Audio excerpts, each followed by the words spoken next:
This is St. Louis Cardinals baseball, and it's a day game, game number 3 of the 4-game series. It's the Pittsburgh Pirates and the St. Louis Cardinals.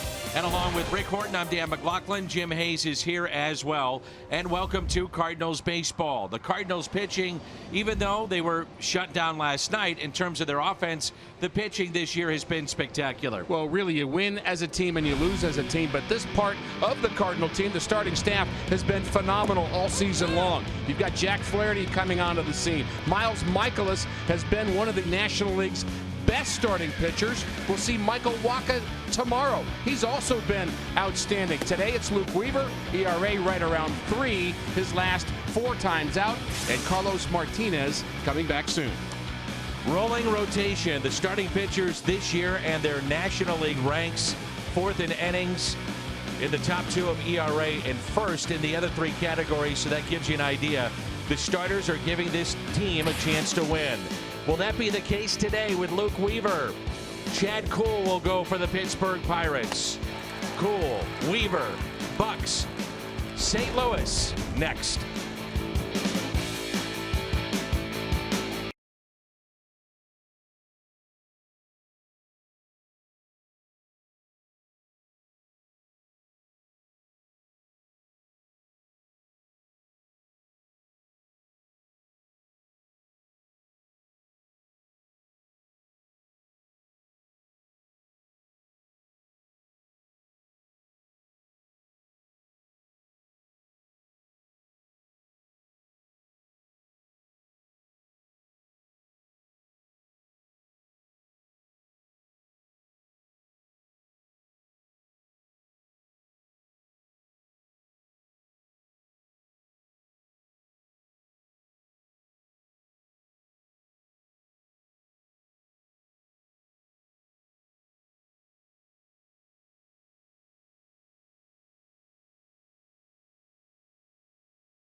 Budweiser.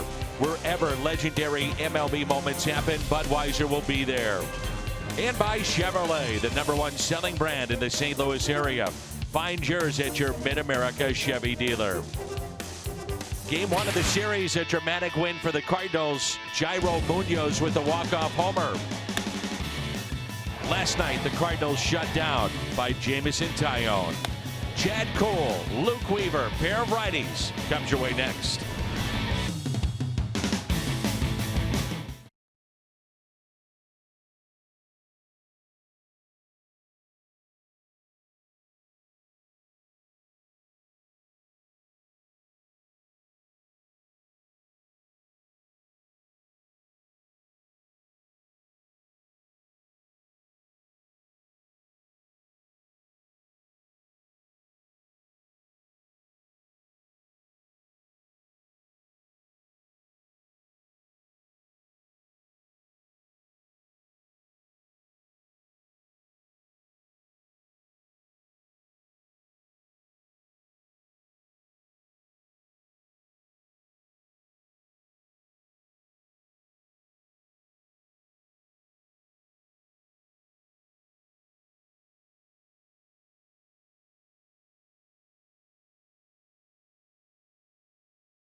It's just cleared out for the moment, so we're going to get the first pitch on time here in St. Louis. It's the Pittsburgh Pirates and the St. Louis Cardinals in game number 3 of their 4-game series.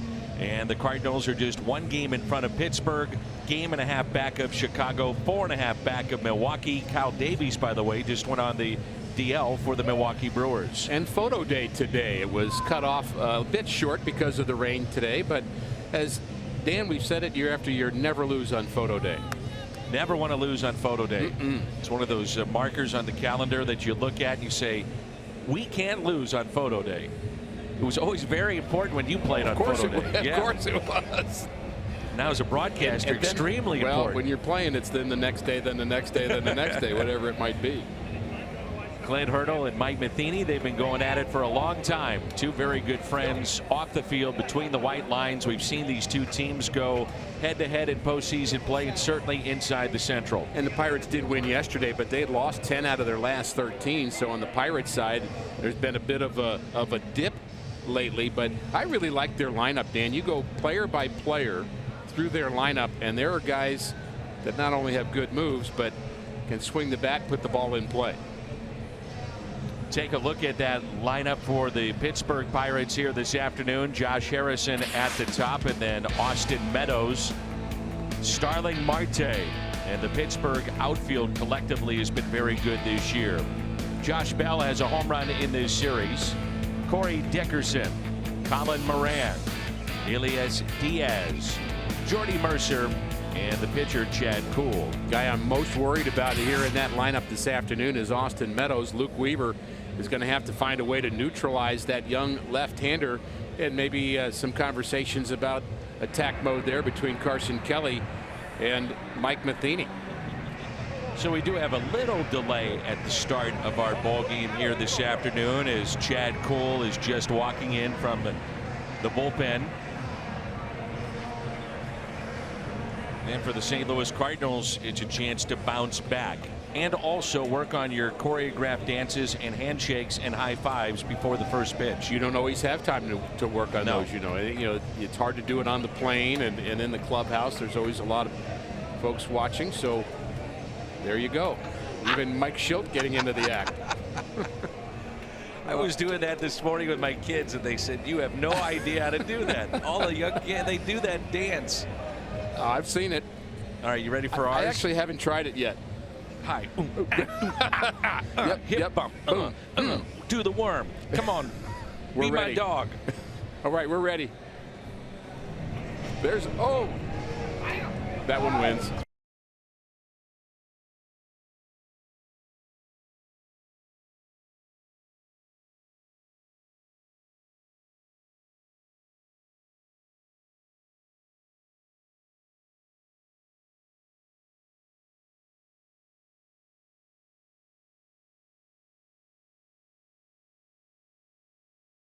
The years for fans, whether it be concerts, obviously baseball games, football games, and then Busch Stadium 3, which has been the home to concerts, World Series, All-Star games, great moments, and soccer at this ballpark. And the Cardinals, one of 3 different organizations that have won the first year with their new stadium. You go back to the Pirates of 1909, their first year in Forbes Field. They won the World Series. And you think Forbes Field, that was 2 stadiums ago for them as well. And the Yankees won their first year in Yankee Stadium 1. That was 1923. And then again in 09. And the Cardinals, of course, that magical year of 2006. And 1,000 games later, folks still filing in here at Busch Stadium, loving the St. Louis Cardinals. I put out on my Twitter feed at Danny Mac TV a question: what were your favorite moments so far at Busch Stadium 3? And it could be regular season, postseason, and I'll give you some of those that I had forgotten. And the fans, though, they don't. Some of those moments that fans were telling me about were personal, and others were some of the obvious moments that you think about, like the David Freese Game 6 home run. Here's Luke Weaver. This will be his 12th start. That's a team high, facing the Pirates for the 2nd time this year. Last time out, he struck out 6 over 5 1/3. So Luke Weaver getting the call here this afternoon. And Weaver throws fastball, changeup, curve, and cutter. Curveball is starting to come back a little bit. He lost it for a couple of starts, and I think when he loses the curveball, that has an effect on the other pitches as well. The changeup especially is better when he has a bigger mix. And Weaver will elevate in the zone, and we've seen Flaherty do that. We've seen Michaelis do that. We've seen Waka do that. Occasionally you have to elevate to get the strikeout or to get the pop-up, and Weaver will do that, but his best pitch to me still is the changeup in terms of swing and miss stuff. The umpires this afternoon: the crew chief Jeff Kellogg behind home plate, Marvin Hudson at first, James Hoy at second, Quinn Wolcott is down at third. Danny, I love the fact that so many of the folks that responded to your Danny Mac TV Twitter question with, you know, I remember my dad taking me to the ballpark, or my mom, and I came to a game with my grandparents. They taught me how to keep score. That kind of story is happening every day. It's happening today at the ballpark. Went down to photo day and got a chance to be up close with Tommy Pham and Harrison Bader and Matt Carpenter, and that's part of the magic of baseball. It's not just the great moments on the field, the walk-off home runs. Those are fun, but it's also the family and interpersonal connection by just being here at the park. That's what I got from a lot of those responses with my mom and dad at the ballpark, my first game, those kind of things, and they're memories that last a lifetime. They truly do. A strike to Josh Harrison. He was a late scratch in the lineup last night for Pittsburgh, had flu-like symptoms. Adam Frazier filled in quite admirably. Went 2 for 4, had a double, triple, 2 runs scored, but Harrison back in there today.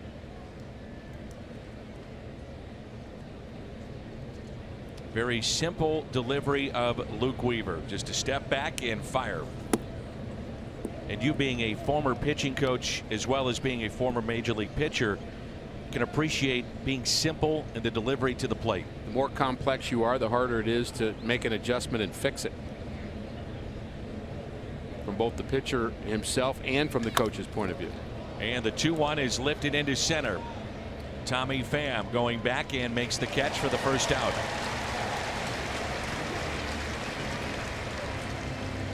Arcia drive to success the last 4 starts. Ricky talked about it.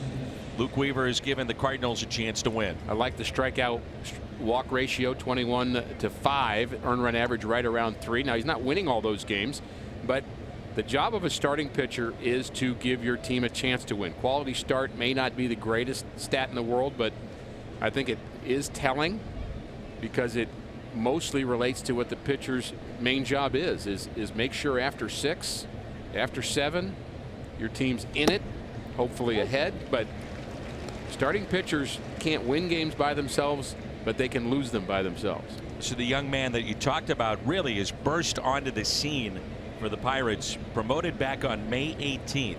He's played in 13 games, 4 home runs, 3 doubles, and a triple. Austin Meadows.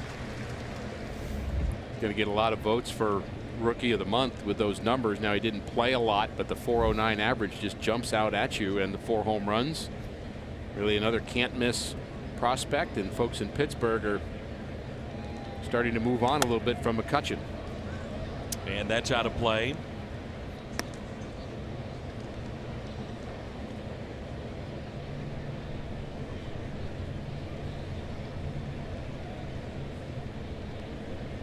Polanco, the odd man out today, along with Adam Frazier. Those 2 from the left side. Freese, Rodriguez, Cervelli from the right side of the bench.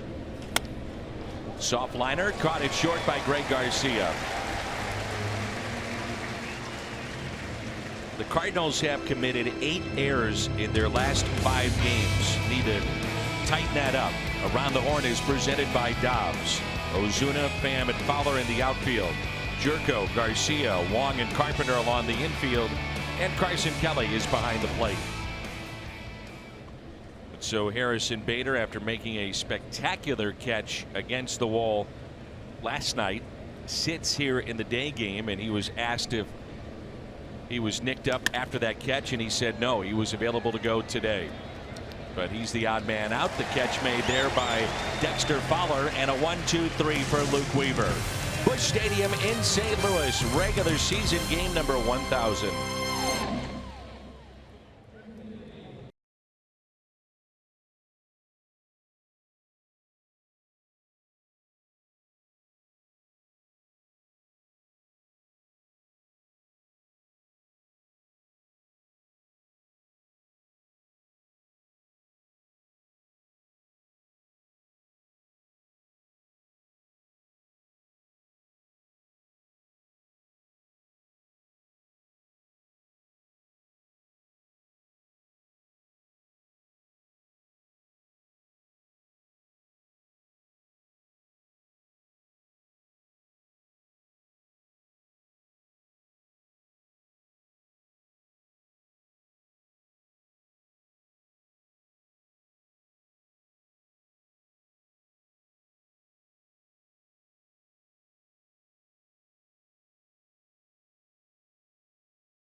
The lineup, and it is produced offense. 379. He's gone 11 for 29, 3 home runs, back to the leadoff spot. Yeah, I think the question is, though, is Matt Carpenter hitting first because he started swinging well, or is he swinging well because he's hitting first? I say, who cares? He's swinging the bat well, keep him there. And the Cardinals are going to have to get production in the middle of the lineup. Tommy Pham had a really good at-bat here yesterday. Ozuna's getting his hits, but getting a little bit closer to driving the ball like we know he can. Phil Nichols with that shot. Our cameraman right behind home plate almost bumped right into Jeff Kellogg. That's how close to the action he's getting. Chad Kuhl, last start, allowed 1 run in 6 innings, but lost a 7-0 decision to the Cubs, and that was Monday afternoon. His Hyundai pitch arsenal. 61% fastballs. The slider has become a dominant pitch for him. He used it a lot the last time the Cardinals saw him, and his last two outings. No decisions, Dan, but only 2 runs allowed in 12 innings in those 2 games. Matt Carpenter leads the Cardinals in doubles with 15 and walks with 30. Shift on the right side of the infield. Hits it to the left side, down that left field line, slicing foul and out of play. Your comment about Phil behind home plate reminds me of what it's like to play winter ball. When you're warming up between innings in winter ball, anybody who is a camera person at the game who wants a shot for whatever it is they're going to use the photo for will stand right behind the catcher while you're warming up in between innings and take shots of you. And I mean, you're literally right where the umpire is. It's the oddest thing. I mean, they're getting these close-up shots while you're warming up. It's just hilarious. Well, you think about, you're afraid to hurt them. Actually, Roger Maris and Mickey Mantle, they're taking BP or even in game, and how close the still photography was back then. My guess is if Jordan Hicks were to decide to play winter ball in the Dominican, they'd find someplace else to go with their camera. They'd change it. Right. I think of A.J. Burnett warming up when he was with Miami in a truck going behind home plate. He threw it over the catcher, and it shattered the window of that truck. And a strikeout of Carpenter.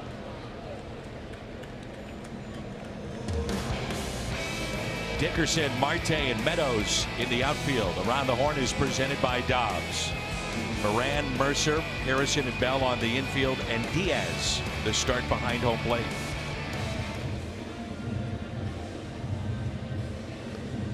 Well, Kuhl is trying to follow up what we saw from Jamison Tyone last night. 8 scoreless innings, and he was dominant.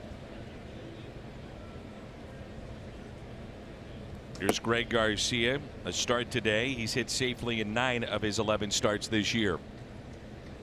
Slider was a big pitch for Tyone yesterday, and as I mentioned, Kuhl's slider getting better. And Garcia with a fly ball out to deep left center, and racing it down at the track, Marte.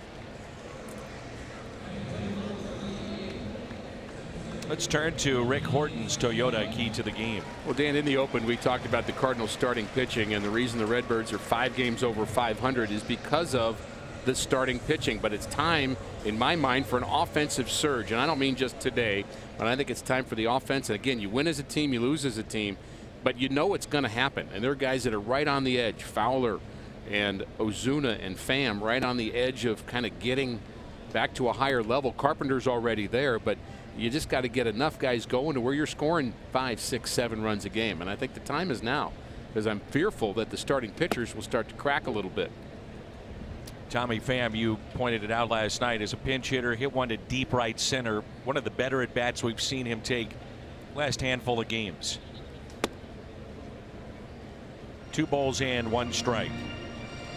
Tommy leads the Cardinals in homers with 9. When the Cardinals hit a home run, they're 27-12 this year. And Pham lifts it in the air out to shallow center. Starling Marte in to make the catch, and the Cardinals go in order. Day baseball from Busch Stadium, and there's no score.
really a standout aspect of his game this year. With more on that, let's check in with Jim.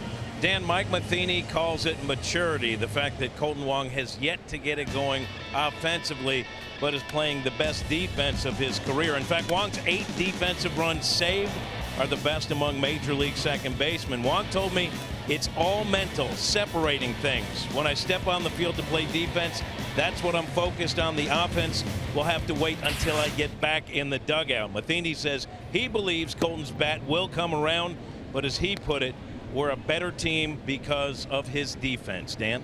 All right, Jimmy, thank you. This is Josh Bell. For fans that don't know, defensive runs saved, the number of runs a player saved or cost his team on defense relative to the average player at that position.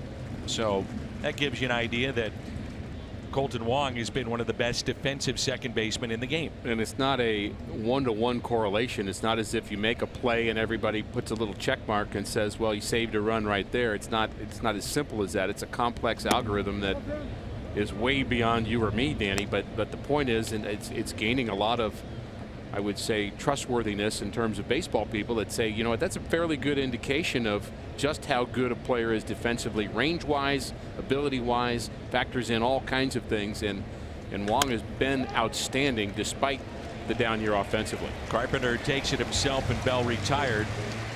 And the standard look at defense was fielding percentage, which does not take into account what you were just saying, which is range. And you can have a ball hit right at you and you make the plays. You make all of them. That's fine. But how many balls are you getting to your right, your left coming in? And that's what defensive run save hopefully takes you to that next level. And interesting that the Cardinals have a couple of players, including their corner infielders, who have high numbers as well with defensive run save. Jed Jerko's at +6, Matt Carpenter at +7. Pretty impressive that 3 of your infielders are there. DeYoung was a plus defender as well at shortstop, the Cardinals' regular shortstop, before he went out. There's Corey Dickerson. How about Harrison Bader? He's already over 10 defensive runs saved. Only 3 other players ahead of him, and they are full-time outfielders. Brett Gardner, Gerard Dyson, and Lewis Brenson. It gives you an idea, too, of the speed and just how well he's played defensively. And again, to explain it, he's at 10 defensive run saves. If he has 3 bad games, he'll be less than that. So it's not a one-to-one thing in terms of you save a run that counts as 1, you save another that counts as 2. But at this point, it's like having a high batting average at the moment. He has a high defensive run saved number at the moment, and he's up there again with the best in baseball. And that's fouled back.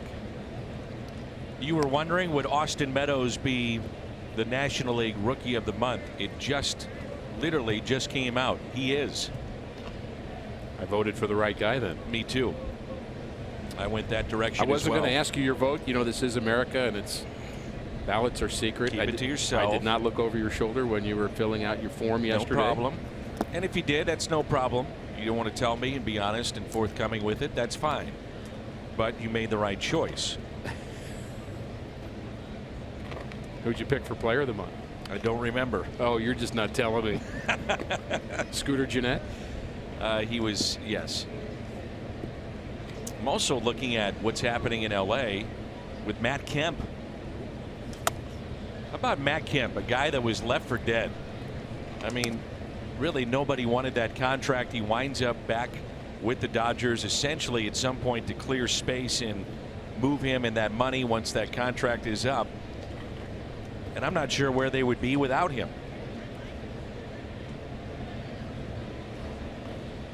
One ball and 2 strikes. And a ground ball just past the diving Kolten Wong. Scooter Gennett and Matt Kemp lead the National League in batting average at .341. Then Freddie Freeman, Nick Markakis, Albert Almora Jr.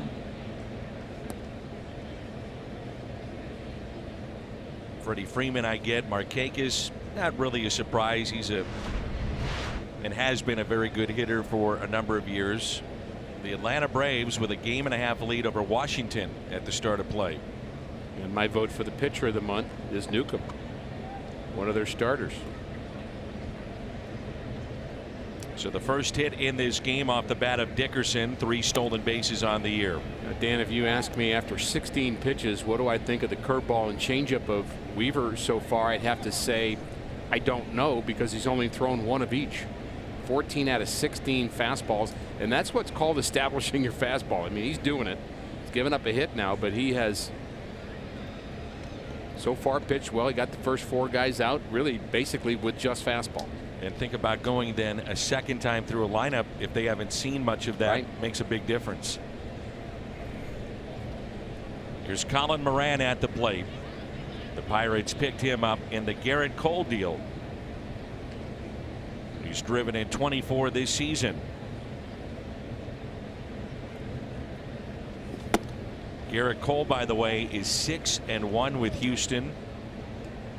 2.20 ERA, leads the American League in strikeouts with 116. He's done that in only 12 starts.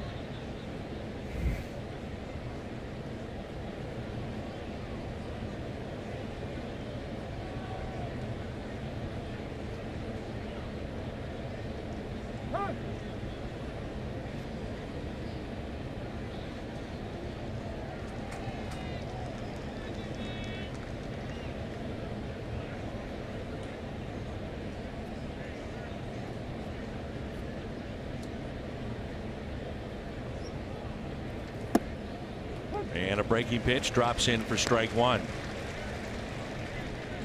That was a good curveball. That's curveball number 2. That was sharp and behind in the count. Such an important aspect of a pitcher, being able to throw his off-speed deliveries when he does not have the advantage. We saw in spring training how aggressive in the zone Luke Weaver was. Always has been a guy that has been a strike thrower in college at Florida State. Then in the minor leagues, not many walks at all. And a high strikeout pitcher. 170 in his career. Third to Rick Ankiel and Shelby Miller. That's the highest total among Cardinals through their first 33 games. He made that statement, which I wonder if he would take it back if he had the opportunity. But when he first came to the big leagues, one of the things he said very directly was that he was allergic to walks. And every time he walks a batter, I remember him saying that, concerned about his allergies cropping up.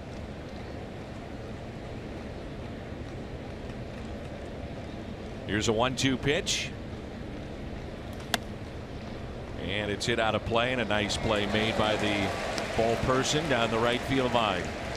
You cannot call him a ball boy. That's a grown man with a glove. I'm not doing it. And there are times where it's a lady. So I think ball person, you just try. And well, but you will say ball dudes in San Francisco. Yes, I will.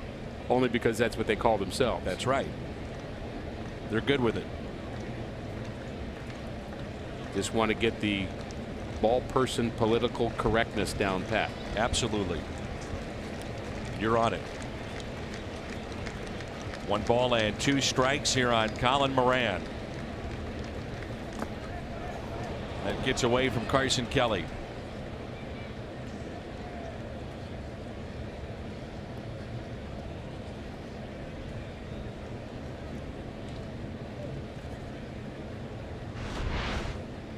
Ball in the dirt, and that's a blockable ball. That is not great form by Carson Kelly. He needs to make sure he smothers that. You cannot allow that runner to get to second base on a ball that you're trying to short hop on the backhand in front of you. And the 2-2 pitch to Colin Moran misses low and away.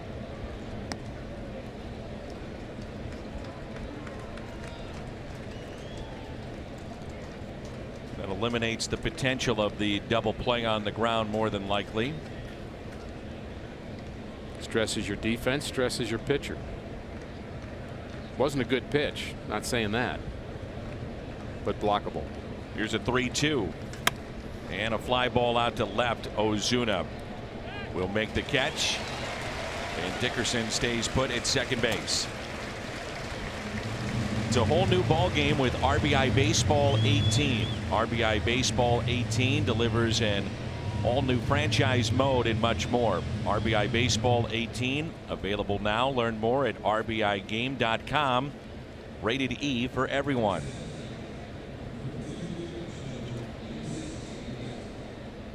The combination of Diaz and Cervelli have been very good for the Pirates. They've combined for 11 home runs, and that's the most for the Pirates catchers since 2014.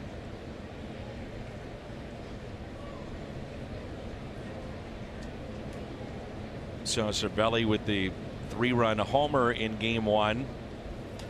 And the Cardinals came back in dramatic fashion with 5 runs in the bottom of the 9th to win it.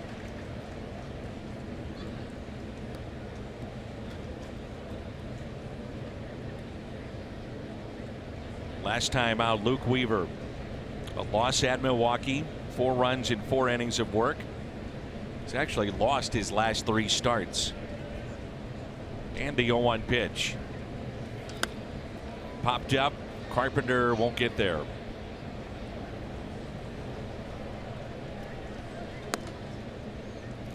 There's a look at the line on Luke Weaver from Monday in Milwaukee. 4 innings, 5 hits, 4 runs.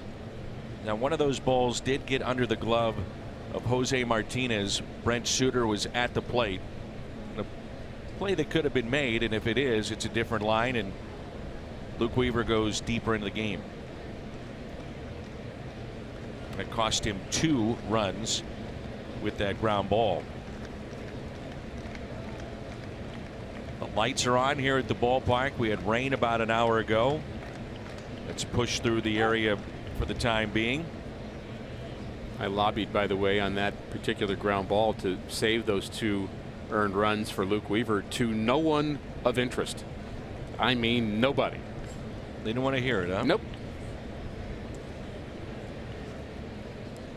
Sometimes it goes your way and sometimes it doesn't in this game. But that's again the beauty of it, Dan. You can hit 4 little bloops to left and you're 4 for 4 and line out 4 times the next day, and you just have to deal with the frustration and the surprising joy of the good moments and just move on.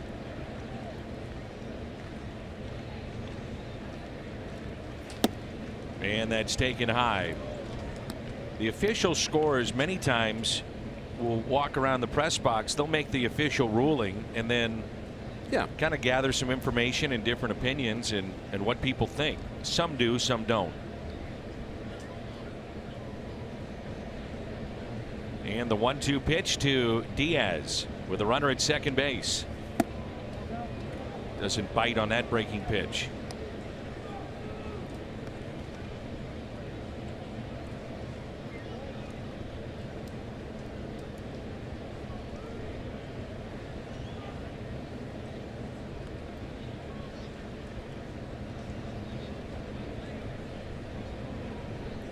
And the 2-2. And a fly ball lifted into right, so no damage done. Fowler with the catch. Pirates strand a runner coming up. Marcell Ozuna.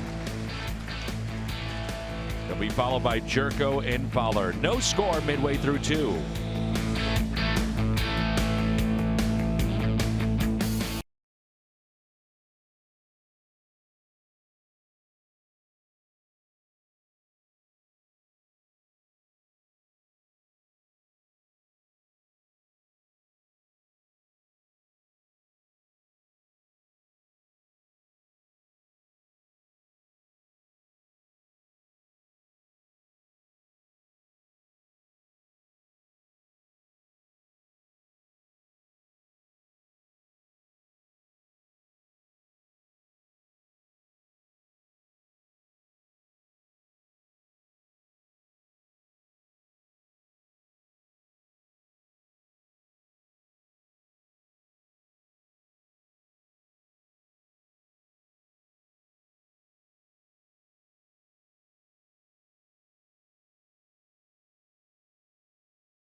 lot of singles from Marcell Ozuna, just 3 home runs.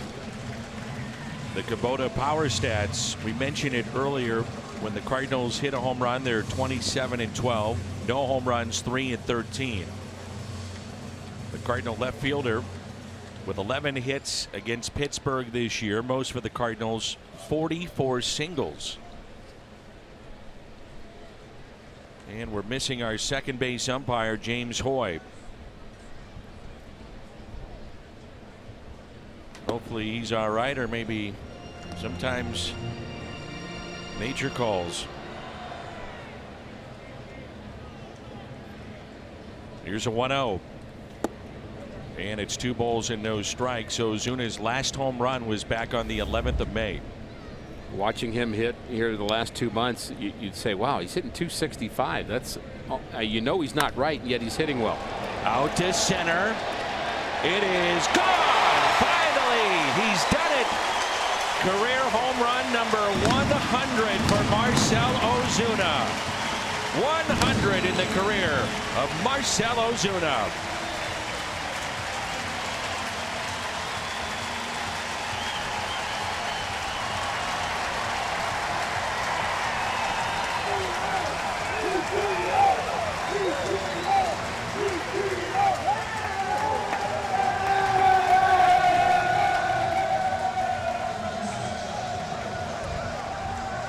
He's been waiting for that conga line for a while, hasn't he? Oh boy. That's a nice moment.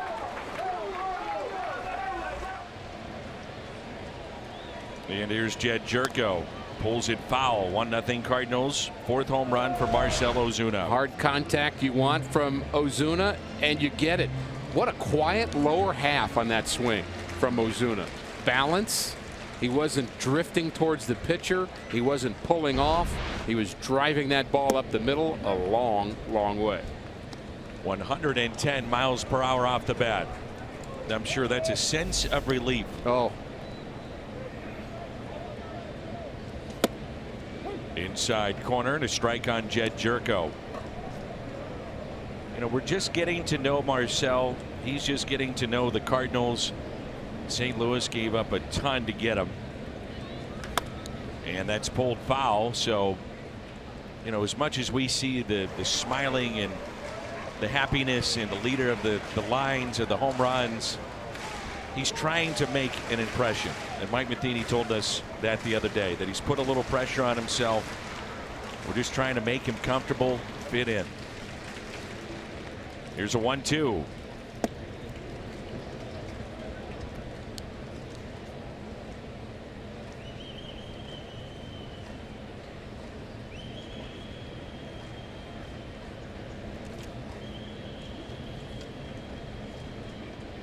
You're talking about a human element of a player coming to a new team, and you know, that makes me think of Matt Holliday. That's the first guy that jumps into my head, and what he would do with young players who weren't familiar with St. Louis. They weren't familiar with how to get around here, where to go, what's it like to be a Cardinal. He would bring them to his home in the winter and make sure they spent some time working out and connecting to the community for a few months before spring training.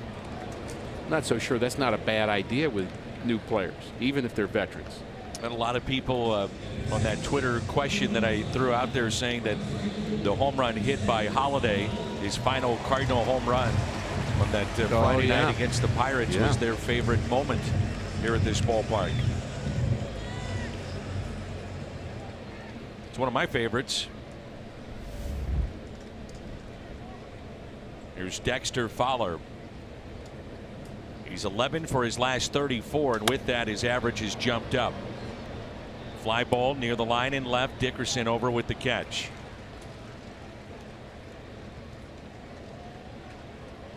And the batter is Kolten Wong.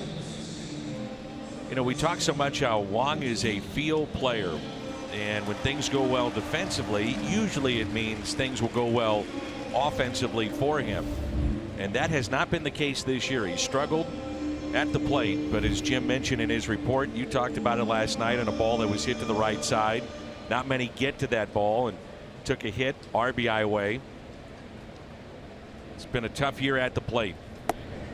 We noticed yesterday a slightly different batting approach to Wong. He's trying something different, more of a flat bat on his shoulder instead of the bat more vertical.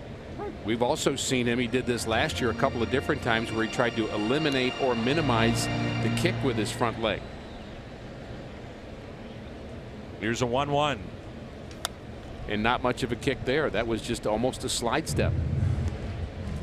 Many point to, by the way, his postseason home run is a favorite moment against the Giants. But you're right, he's done that with that front leg time and again.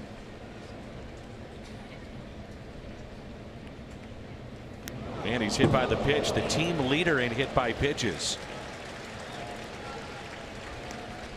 And before anybody thinks I'm criticizing Colton for that, I think that's good. It goes back to the field thing. Yadier Molina is a player and always has been that, if things aren't going right, he'll make a little adjustment to compensate for whatever's not working. So I like the fact that Colton's experimenting. And for fans that are curious, Yadier Molina. You mean everybody? You mean everybody? Right. A rehab assignment at AA Springfield, and if all goes well, all signs point to Carlos Martinez and Yadier Molina back Tuesday night against the Marlins.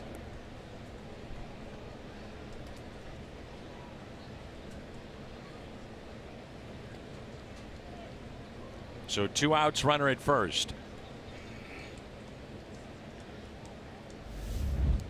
Molina, by the way, has missed 24 games so far after that injury.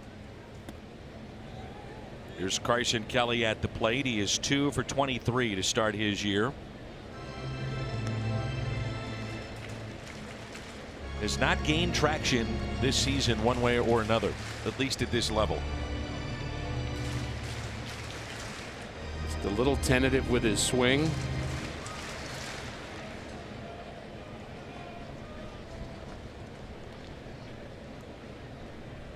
Do like him catching Luke Weaver. They know each other. 1 ball and 1 strike. Mentioned our second base umpire not being on the field during this inning for whatever reason that is. So the third base umpire has to move over and take his position because there may be a play at second base. So they have to communicate now. Not unusual for them, Dan. They practice this in spring training. A lot of times we have 3 umpires in a crew in spring training, and they'll have a way of sharing responsibilities. It's not plan A. It's not the best thing. And you wonder even about a check swing. Carson Kelly on a check swing. Quinn Walcott, the third base umpire, is not over at third to get the best view of whether or not he actually broke the plane or not. So that could be a difficult call, potentially.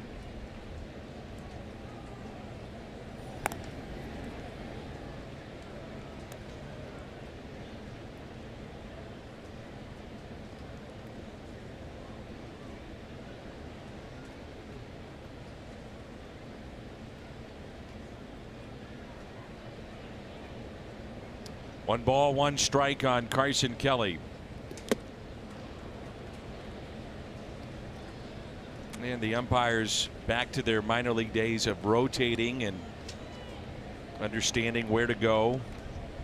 Say a ball in the gap where the second base umpire rotates to, the home plate umpire stays put. First base umpire's got to go and trail the play. A lot of different things can happen.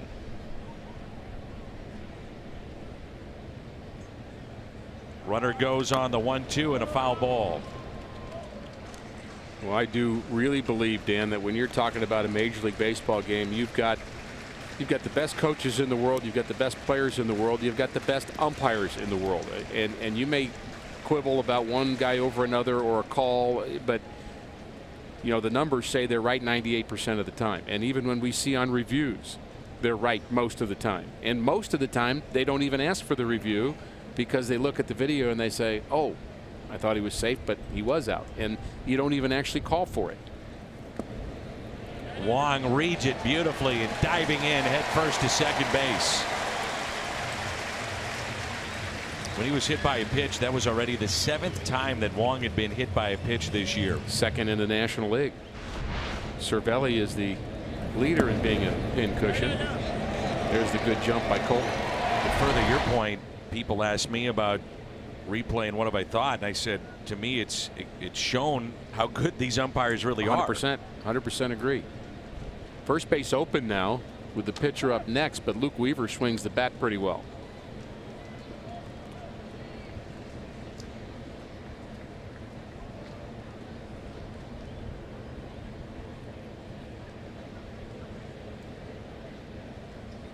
The 2-2.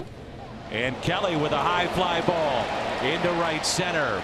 Marte just enough room. Makes the catch on the track.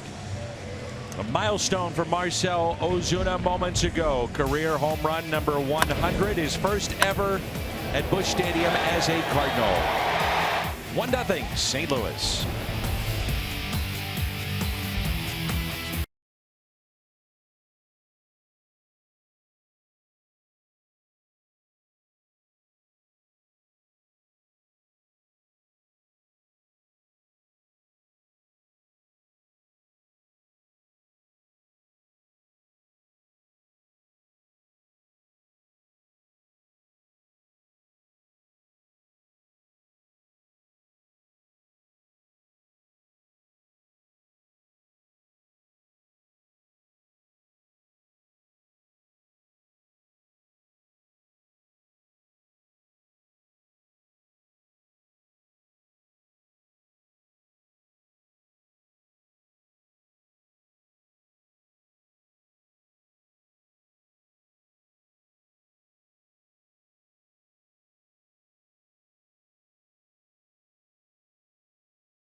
By Seidman Cancer Center, national leaders in cancer. And by Toyota, let's go places. This summer, the World Cup is coming to Fox and FS1 every match live and over 300 hours of coverage. The world's biggest sporting event, June 14th on Fox and FS1.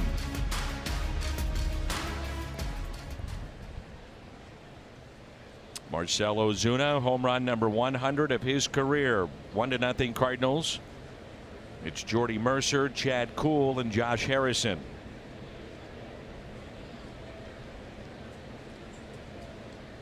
Cardinals got another quality start out of Miles Michaelis. Took his first loss of the year last night. The staff 26 quality starts, third most in the National League. And for those that may not know, pitcher goes 6 innings, allows no more than 3 runs. You have a quality start. When that stat first came out, there were a lot of people that balked at it and thought it should be 7. And where we are in baseball now, 6 is about what a starter will go when he has a good day. Because of the specialization of bullpens, and you have your starter. You have your starter out there, honestly, Dan, throwing 100% as long and as hard as he can go. That's how you teach now. And the idea is not, if you throw a pitch that's 3 or 4 miles an hour slower, everybody's going to get concerned about that. But I guarantee Bob Gibson did that. It's just past Garcia into center. Bob Gibson didn't throw every pitch 95. So the base hit, second of the afternoon for the Pirates off the bat of Jordy Mercer. Center cut fastball. And you could tell Luke knew it right away. He knew that he got too much of the heart of the plate. Now the Cardinals have to make a play defensively. You talked about the errors, Dan, the last 5 games for the Cardinals. That's something you have to shore up too.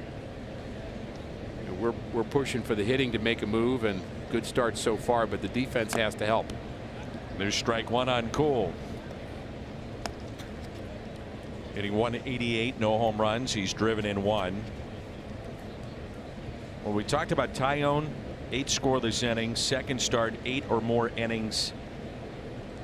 And there's only 2 other pitchers that have done that, gone 8 or more twice this year in the entire league. Max Scherzer and Justin Verlander. That pitch taken low. If you're wondering about complete games, there have been 20 this year, a total of 20. That projects to 57 by the end of the year. If that would hold true, that would be the lowest in the history of baseball. Last year was the lowest at 59, and they're on pace for only 57 complete games. I love the stat. Bob Gibson, 251 wins. Pretty impressive, right? Yeah. 255 complete games. Amazing. 5 seasons worth. MLB seasons worth. Right. Jerko still in at third. 2 strikes on Cool. He squares. Did not offer at it. And it's 2-2. But it just furthers your point. You're right. Max effort, 6 innings. A lot of times you've done your job. I'm not saying it's wrong. It's just how the game is played right now. And hitters are bigger and stronger and faster, and you just want your pitchers to go at 100% as long as they can. 3-2.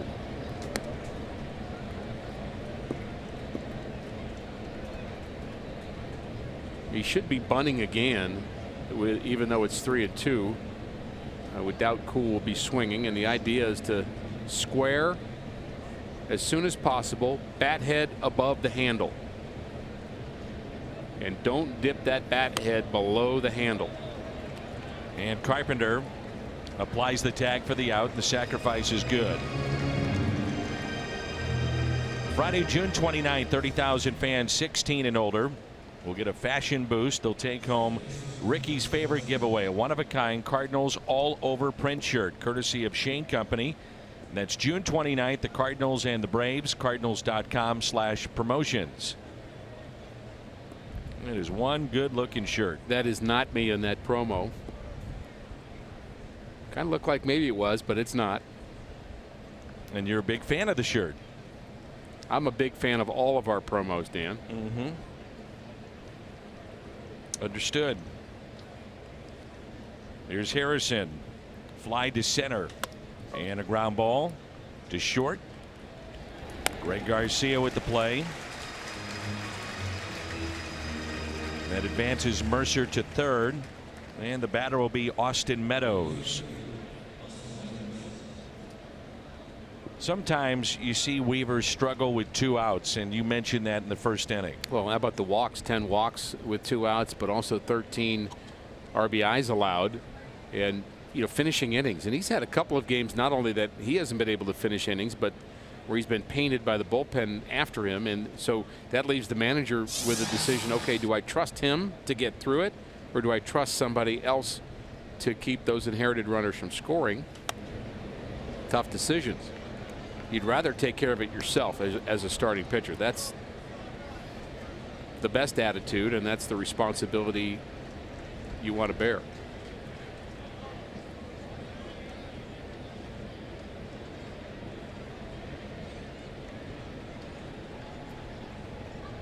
Here's the 0-1 pitch.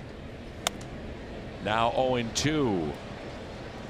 Meadows has got a sweet, traditional left-handed swing, doesn't he? Sure does. He got tied up on the last 2 deliveries. Weaver pitching him in, but he gets his arms extended. That's a word we like to say, and it's not necessarily extended away from your body. It's actually where you're making contact on the barrel of the bat, more in front of the plate than to the outside of the plate. But being able to just not be tied up. Now they're setting up away. He blew that by him. So the extension that I'm talking about sometimes comes in front, or should come in front, not out to the side. If you throw the bat out away from you, that's called casting, and that you're not going to hit that way. A lot of times people talk and teach young kids to get their arms way away from their body and have this big long swing, well, it doesn't work. Your hands need to be in closer, barrel of the bat to the ball. Jammed him again. Mention how Weaver blew it right by him. You look at the body of Luke Weaver. He's not a big guy. Really a long stride towards the plate and generates a lot from his legs. He's a guy that throws in the mid-90s consistently. Got the body type a little bit of a Roy Oswalt. Yeah. That long extension towards home plate. He is 15 pounds heavier than he was a year ago, but he's just not a big guy at 180. The hitting drill, Dan, by the way, that you can teach young kids is have them stand against the wall, put the bat up against their belly button and to the wall. That's the distance away from the wall, and try to swing the bat without hitting the wall. That means your hands are going to stay in and your extension is going to be out front. And the 1-2 pitch. Weaver to Meadows. Swing and a miss. He struck him out. First strikeout for Luke Weaver. It was at Busch Stadium 2. Moved to Busch Stadium 3. Meet me at the Stan the Man statue.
Park. Busch Stadium. And now this beautiful ballpark here in downtown St. Louis. Opened up in 2006 and the only two remaining from that opening day. Yadier Molina, Adam Wainwright. First pitch of the ballpark was delivered by Mark Mulder. Those two still going. Great longevity of both Molina and Wainwright, and those two together have been special. And for some Cardinal fans that may not understand, how do you go from Busch Stadium to Busch Stadium 3? Sportsman's Park at the end was named Busch Stadium, so that's why it took a while to try to figure out how to put that in some historical context. But now I think the clear answer is there was a 2 and a 3. Weaver drops down the bunt and the out. So some of the moments that I asked about specifically for this ballpark, and fans are great. They remember things that, you know, sometimes we can think about it. We're here all the time. But the number one moment that people talk about, understandably so, David Freese's home run in Game 6 and his triple. We all knew where we were. Yes. But seat cushion 2 night, if you will. That was against the Indians. A lot of folks have talked about the Rick Ankiel return to the big leagues in his home run off of Doug Brocail. The 2006 reunion with Adam Wainwright on the mound, and he went the distance and then pointed to the box with all his former teammates. The Wong and Adams home runs in postseason play. Shelby Miller's one-hitter. Michael Wacha's near no-hitter. A Ledmus Diaz home run following the tragic death of Jose Fernandez. The All-Star game. Here's a 2-0 pitch. Scott Spezio's triple that kept the Cardinals alive in the final weekend in 06 against Milwaukee. Albert Pujols' 2000th hit. The 2-1 pitch. Fouled back 2-2. You tend to think of the World Series moments and the playoff moments, and we've got a couple of those too, Danny, and one came in 2006. Brandon Inge at the plate, and that strikeout right here at Busch Stadium, 3, the Cardinal World Series championship. And the 2-2 lifted in the air out to shallow left field, and the catch made. Austin, or rather Corey Dickerson. 2011, Jason Mott on the mound, and Alan Craig with the catch. Remarkable comeback in that regular season.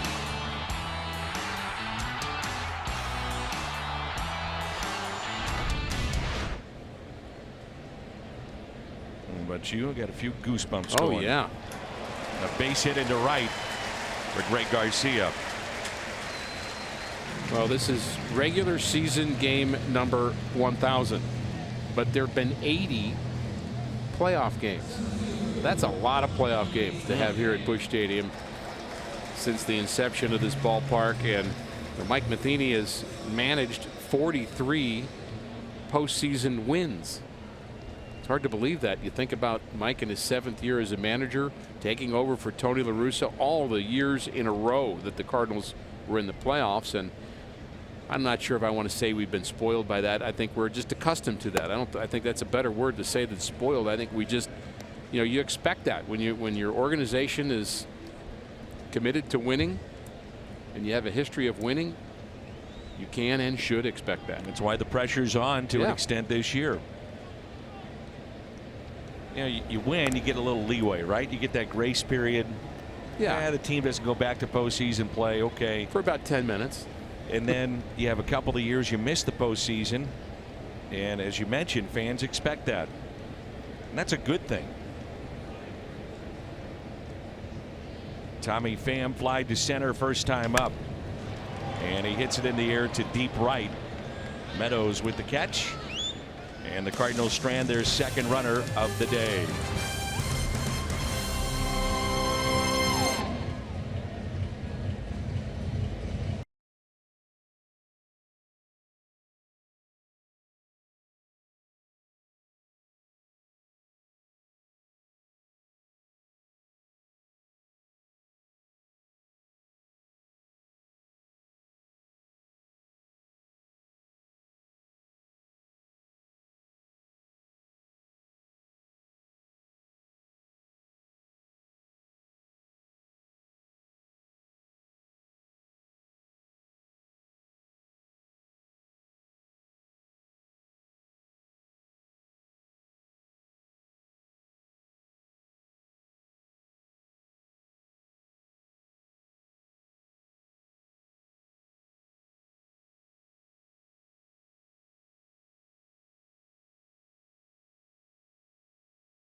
At Belle Reve Country Club, considered one of the top golf courses and clubs in the entire world, and the golf community will be watching at Belle Reve.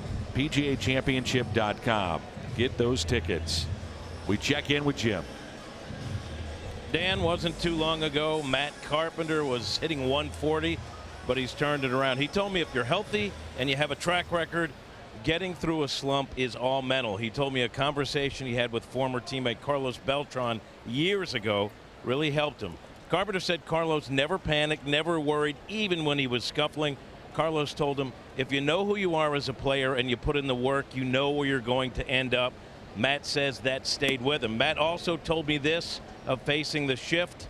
When you're going well, you're going to beat the shift. When you're struggling, it will eat you up. Dan? Yeah, and we've seen that at times here with Carpenter, and Carlos Beltran had hit number 2,000 wearing a Cardinal uniform. And Matt Carpenter grew up idolizing Lance Berkman, who became his teammate. It's often overlooked, the hit by Lance Berkman that came with 2 outs and the season on the line in Game 6 of that World Series. Kept the Cardinals alive. Well, Berkman and Beltran have a similarity to me as I think about those two guys personally. Really good player, great players, both of them, great hitters. But both guys that had such a confidence about what they did.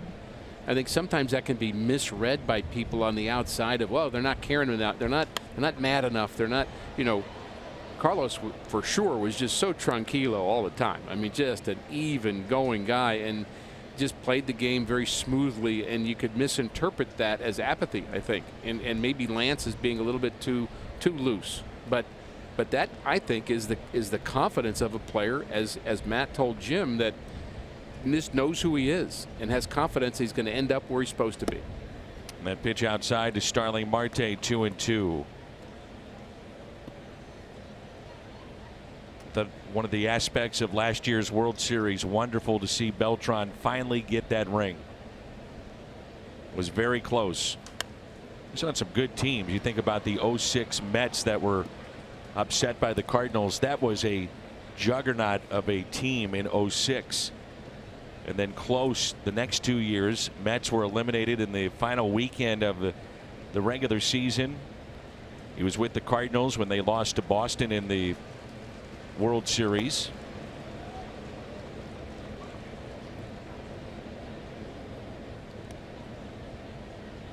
Larry Walker did not play in this ballpark, but did provide plenty of memories.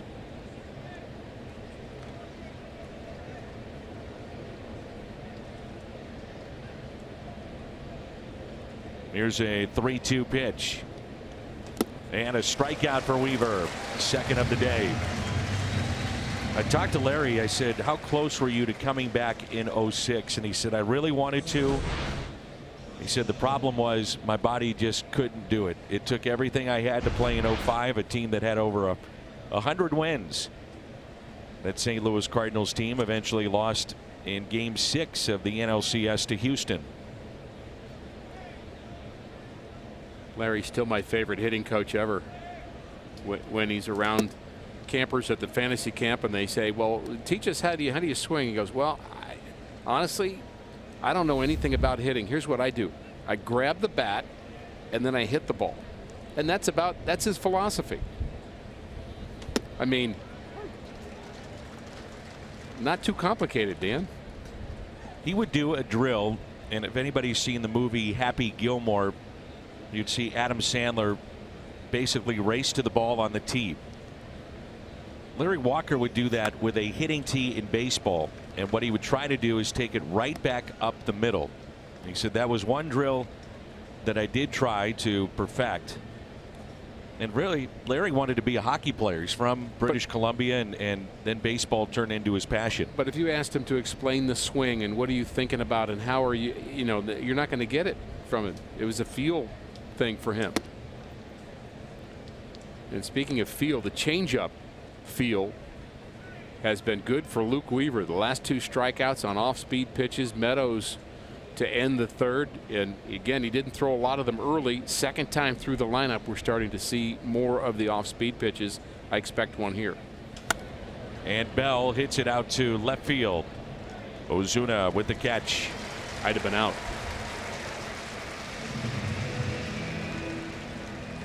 This week on Cardinals Insider, a look at Tommy Pham's start to the year, as well as pitcher Michael Wacha, all coming up tomorrow at noon, right before our pregame show. Cardinals Insider on Fox Sports Midwest.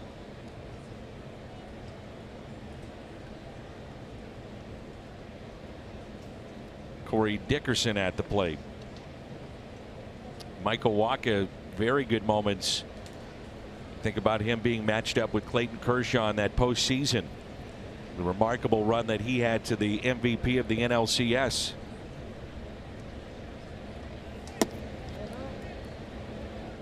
Think about the years that we talked about him as the Memphis players that came up, at Alan Craig and Daniel Descalso, John Jay, all of their contributions. You think about Alan Craig hitting with runners in scoring position at just unheard of rates. And you go back to that game 6 of David Freese. There is no David Freese moment if it wasn't for Descalso and Jay getting aboard and keeping that game alive against a left-hander. I think too the Alan Craig obstruction play, yes, called by Jim Joyce, and rightfully so. That was one of his great calls, as there was mass confusion on the play, but boy, he was right on it. And unfortunately for Jim Joyce, it was 8 years ago today that Armando Galarraga, before there was replay, had a no-hitter. And he was at the bag at first. It would have been the final out of that no-hitter. And Joyce, to his credit, said, "I blew it. This one's on me. I made a mistake." It would have been a memory of a lifetime for that young man. And Galarraga the next day brought out the lineup card, and Jim Joyce, tears, I know, rolling down his cheeks, upset with himself. And that's my point about, you think, you tend to think of umpires, you think of them as, in some cases, nameless, faceless people that you don't know, but they're obviously, there's a human aspect to this game, which I think is part of the beauty of it, Dan. And I'm not anti-technology. I love technology when it's useful, and I think it's a terrific tool in this game. It's used a lot of ways, but you can't take out the human element of this game. And a swing and a miss. 2 strikeouts in the inning. Coming up, Marcell Ozuna. He is homered today, number 100 of his career. Shot to dead center field. That's the lone run this afternoon.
With the lead, Marcell Ozuna with a home run, his 4th of the year.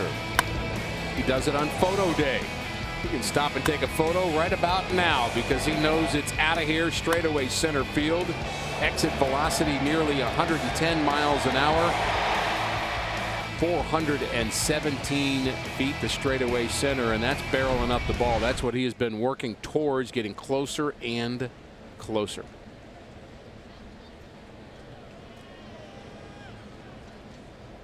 Was his 24th run driven in. That's the difference in the game so far. And there's a ball. I think that might open the floodgates for him a bit. It's possible. I think you hit on something. His lower half.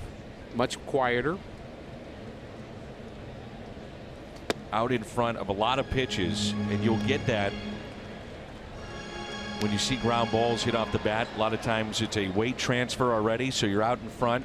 It's tough to drive the ball, and you put the ball on the ground. There were times 3 or 4 weeks ago, Dan, where he would take a pitch and you felt like he might fall down, even taking a pitch.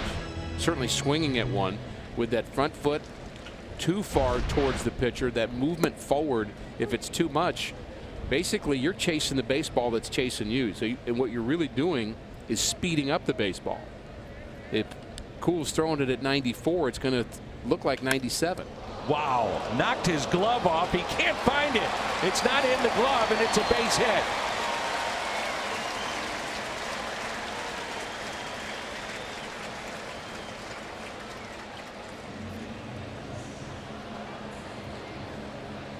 .107 off the bat of Marcell Ozuna. Where is it? Nope, not there. Very little time to react. There it is. Defensive posture for Cool. Turns around and takes a wrong turn. Not happy with himself, but he needs to be happy that ball just didn't strike him somewhere. Ooh.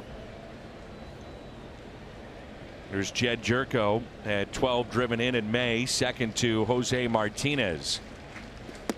Did that in limited time, and there's a strike. Well, that ball was a bullet off the bat of Ozuna.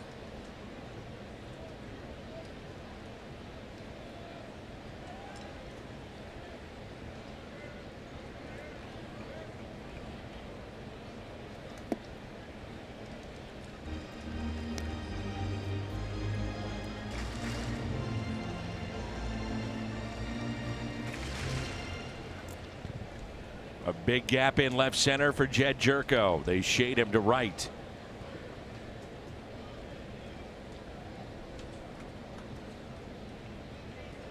Here's a 1-1.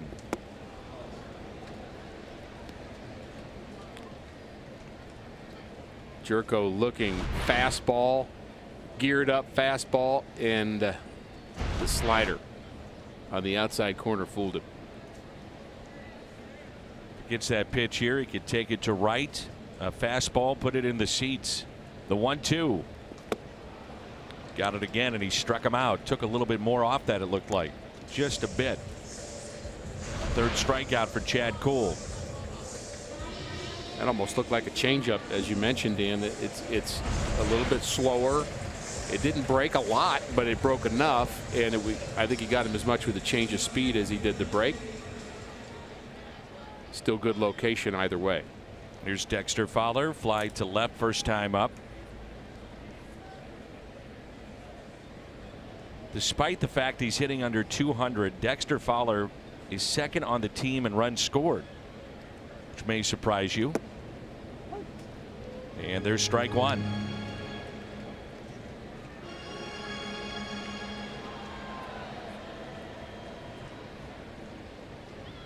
Dexter with a memorable moment with his walk-off homer earlier this year against the Cubs. Hits it the other way, slicing away from Dickerson, but he makes the catch. June 30th, 30,000 fans 16 and older will take home a Carlos Martinez mystery hair bobblehead courtesy of AT&T. That bobblehead is displayed right now in the Ford Plaza all season long. Tickets at cardinals.com/promotions. Cardinals hopeful they'll get back Martinez on Tuesday night against the Marlins. Here's Colton Wong, who was hit by a pitch, left stranded back in inning number 2. I must say, Carlos coming back and that being an imminent hope for the Cardinals makes you feel a little bit better about Alex Reyes being re-injured and being out for who knows how long. As Michael Gersh said, the Cardinal general manager, it's a significant injury. He'll be out for a while, and so much hope in Alex Reyes, but with Carlos coming back, you've still got 5 starters you feel good about. And I say more than 5, Dan, because you and I talked yesterday about Daniel Ponce de Leon and Dakota Hudson in AAA, who are again leading Memphis to a good record, and they are among the top pitchers in the PCL. Austin Gomber now in the Cardinal bullpen, worked as a starter this year in the rotation for Memphis. Jack Flaherty was there for a bit. And maybe their hottest pitcher the last couple of starts has been Ryan Helsley, who we saw in spring training and had him targeted as a reliever type because he throws a lot like Jordan Hicks, velocity wise. Big arm. It's more over the top. Yeah, different type pitcher, but same type velocity. 1 ball and 2 strikes. Colton Wong.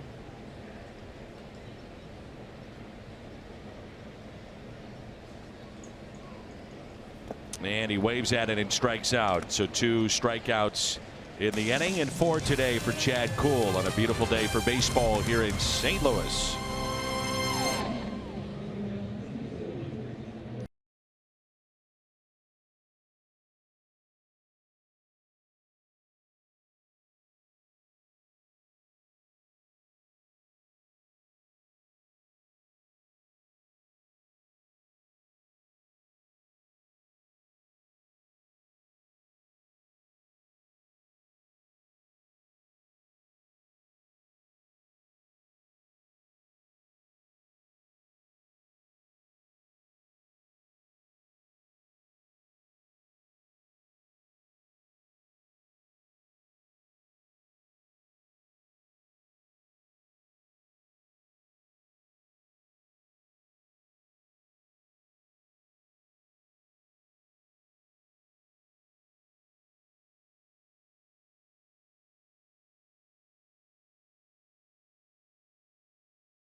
Because no matter where you serve or when you served, we stand ready to serve all military families.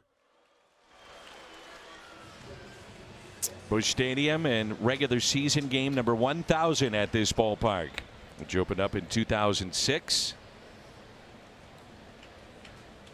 Place where a lot of memories have been made.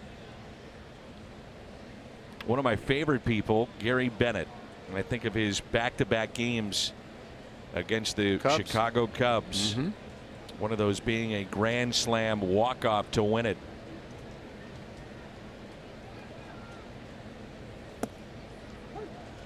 You have a personal favorite here?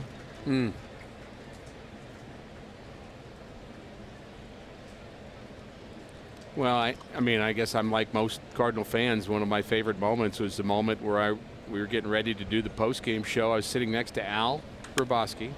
There's a drive out to deep right, and it is gone. This game is tied in a home run off the bat of Colin Moran. And this for sure not one of my favorite Busch Stadium moments. Wouldn't think so.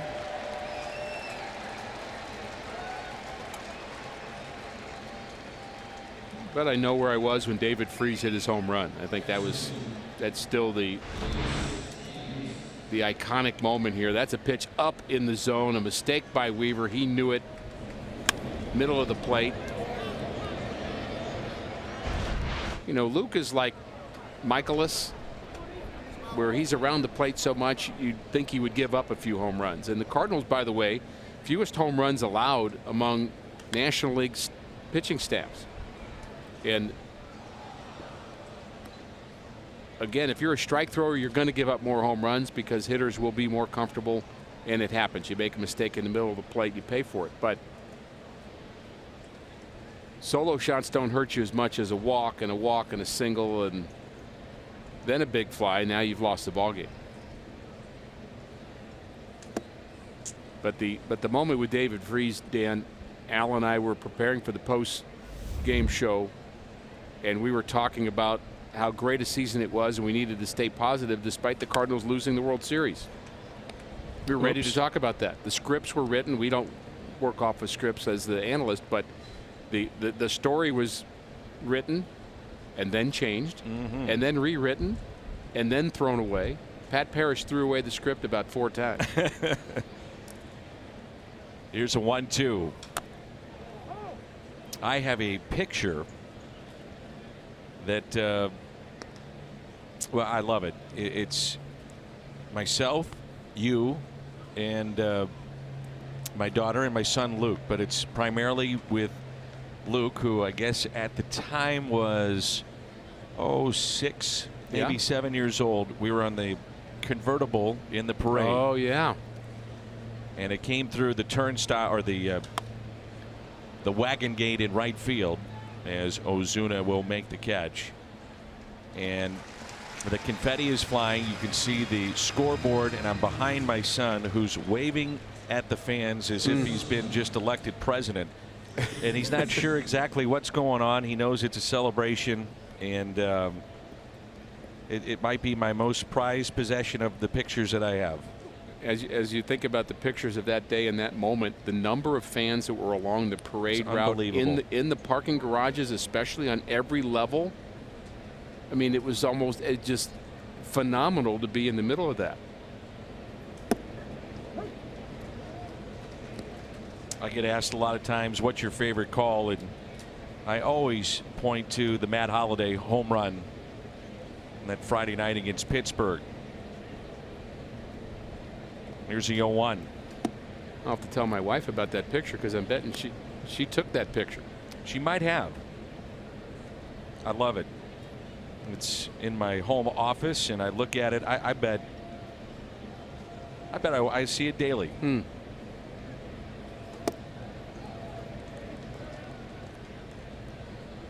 I always bring up the Holiday home run because we were privy at that time, those associated with the club, knowing that Matt was not coming back. There was an option on his contract. It had not been made public that the Cardinals would decline that and he would become a free agent. And the big talk at that point was, well, how are the Cardinals going to give him a send-off, which on Sundays we later saw was really cool, how they had him take left field by himself and then ran off the field to folks crying and clapping at a standing O. And that's up the middle and a base hit for Mercer. But we thought that home run on Friday would be his final plate appearance with the Cardinals. And he had tears in his eyes, and the reason that it meant a lot to me to see him do it is I knew a lot of the backstories of his visits to hospitals that were never made public. The amount of charitable work that he did for children that are sick here in town. That man, whether you liked him or not as a player, I can tell you off the field was all class.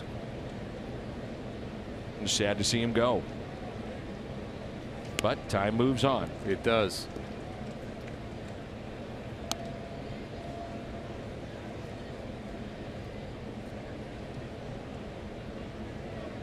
Chad Kuhl had a sac bunt back in the third.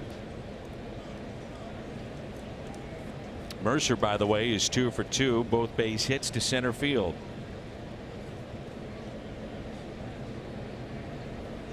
Kuhl and Michael Wacha lead the National League with 6 sacrifices, and that was a self-defense foul ball.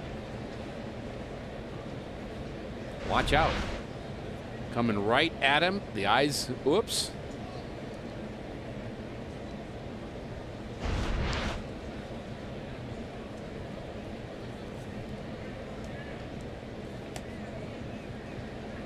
As a pitcher, where do you ideally with a guy bunting, where do you want to go? You go there again, he's not going to get it down. And now he strikes out. Strikeout number 4 on the bunt attempt by Cool. And that's out number 2. If you want somebody to bunt and miss, a slider in the dirt is your best shot. But if you want him to pop the bunt up, a fastball up is. So pick which one you want. As you know, Danny, I'm one of the few that maintain and still believe that bunting is a lot harder than people think. Oh, no doubt. You mean you're on my side? I've been on your side. Oh, good. I'm feeling the love. Now I think it needs to be practiced more. As we saw yesterday here, the Cardinals doing it for quite some time. If you're going to play in the National League, it's still an integral part of the game, whether you like bunting or not. Some fans don't believe in it. You shouldn't do it with position players in particular, certain spots, but it is part of the National League game.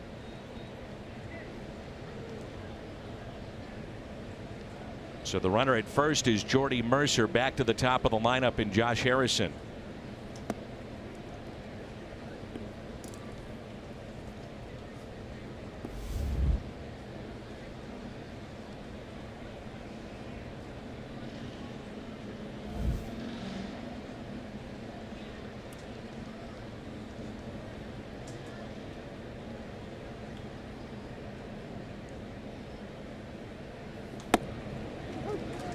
One and two.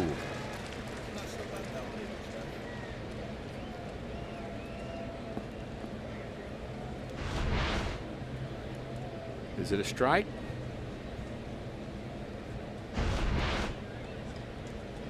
We think yes.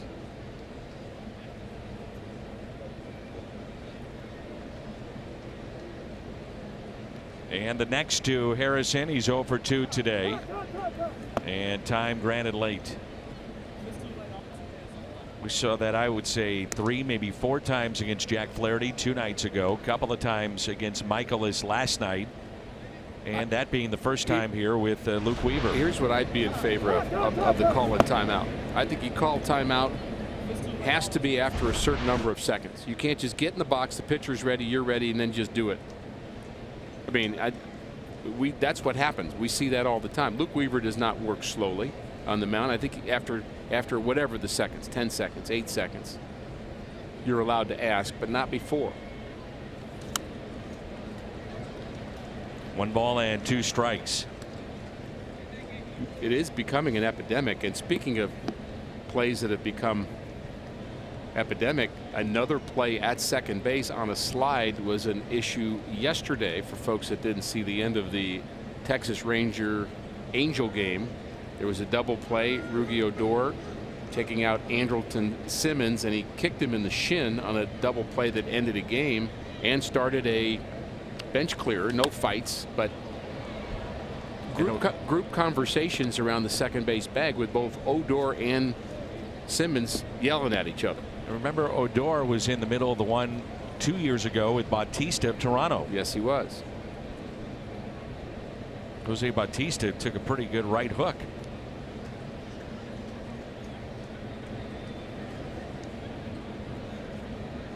One ball and 2 strikes.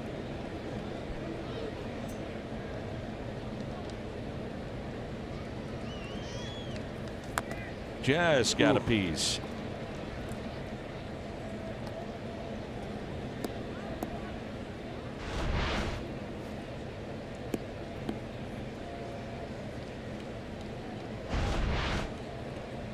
It was a great look at late movement, wasn't it?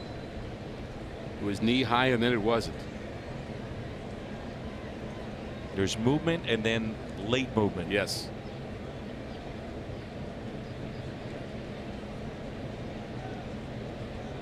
And the 1-2 pitch. Popped up and out of play.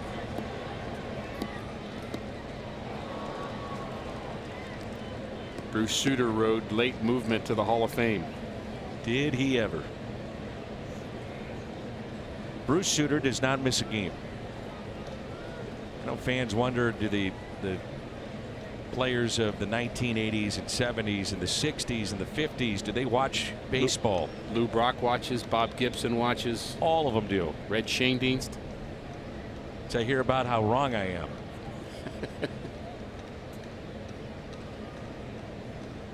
Here's a 1-2. Out to center. Tommy Pham is there and makes the catch. The home run by Colin Moran. Dan, I got a bone to pick with you. Get over here.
The St. Louis Cardinals. It may not be reproduced or retransmitted in any form.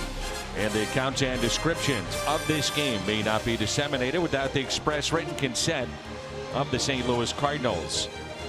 Let's look at the Redbird Club and some of the images of the old baseball cards on the wall. That's the level that we're on here at the ballpark at Busch Stadium. For those of you that just joined us, 1000th regular season game at Busch Stadium 3. Carson Kelly, Luke Weaver, and Matt Carpenter. Kelly flied to deep center field first time up, and he's 0 for 1.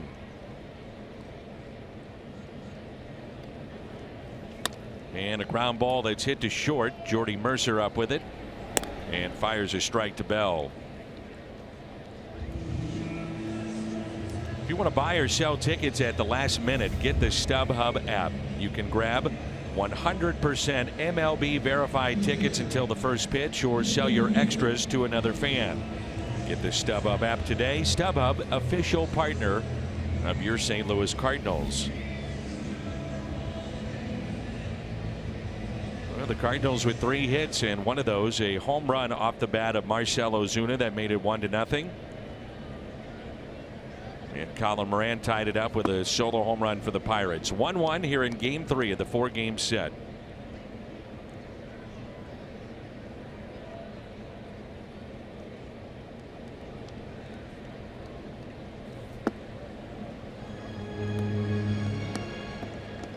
Weaver tried to bunt his way on first time up.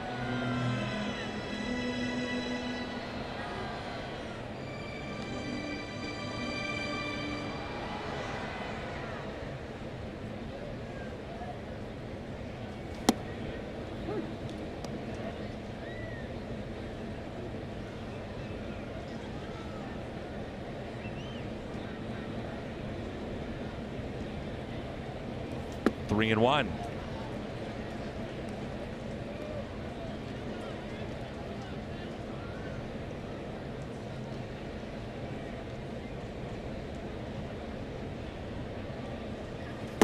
Inside, and it's a 1-out walk to the pitcher, Luke Weaver. One thing about having Luke Weaver aboard is he's not a pitcher that's going to clog up the bases with his speed. There he gets the eagle eye signal from the bench. I don't think I can actually do that. Can you put your? I did it last night for the first time. I don't think my elbows. I know your left arm won't allow you to do it. No, my left arm is too crooked to actually do that. So I have to think of another way to celebrate for Luke.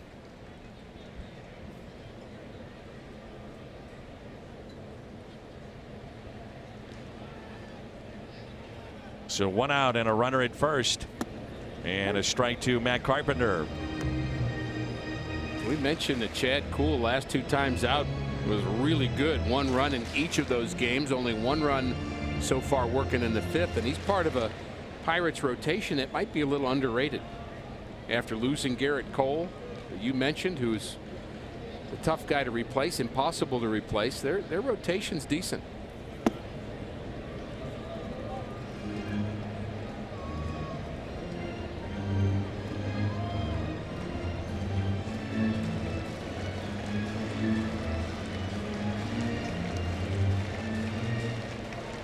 Not exactly household names. You think about Nick Kingham, who's pitching tomorrow. Cardinals didn't hit him at all when they saw him in Pittsburgh. Literally. He had 2 outs in the 7th of a perfect game. I was thinking, uh-oh, we might have a little history on our hands here. 1-2 the count on Carpenter, who is struck out and also flied to left.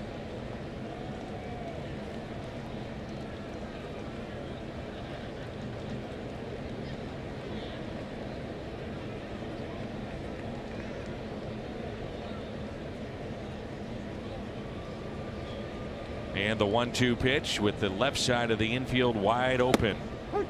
Strikeout of Carpenter. He knew it. Second time he's gone down. 0 for 3. Late breaker. We talk about late movement. It's outside and then cutting the outside corner, and Carpenter did know it. But Danny, you and I were talking before the game yesterday about how beautiful the field looks right now here. I mean, this is, just you and I sitting here enjoying Busch Stadium, enjoying kind of just a nice Saturday afternoon big league game with such a gorgeous field, full house. I mean, this is really, it's a place to be. And the grounds crew, Bill Findley's group, was working so hard here yesterday. We were down there and we were talking to a couple of the grounds crew members, and it's hard work. I mean, they put in a long day before anybody got here to make sure that this field looks right and everything is ready to go for the players. There was an event today at about 8 o'clock or so. They had to have the field ready. And before you know it, there'll be some concerts going through Busch Stadium, and then you've got the heat here in the Midwest that you have to deal with as well. But the grass is just outstanding. I mean, you just can't find a bad spot in the field, and that takes a lot of care by a lot of people working a lot of hours. About the middle of the homestand, I'll be down on the field. I see Bill coming, and I just turn the other way. Don't want to bother you, Billy. Right, that's right. I'm almost afraid to talk to him. Yeah. There's one of the guys standing by a fan, and I made the mistake, and I was just kind of saying, boy, you're standing in the right spot right now. And he goes, trust me, I haven't been here all day. And I said, no, I know that. I'm not insinuating that. I just know you need to be standing right there, and I don't blame you. 2 balls and a strike on Greg Garcia.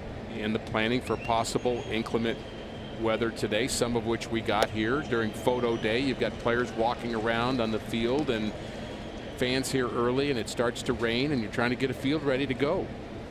On the weekends, Saturdays and Sundays, there's a lot of high school games that take place that fans wouldn't realize.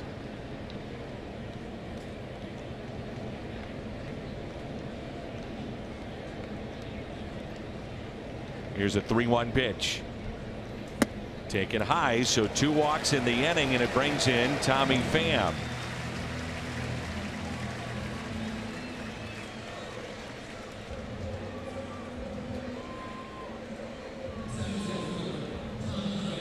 Tommy Pham hitting in the 3rd spot today.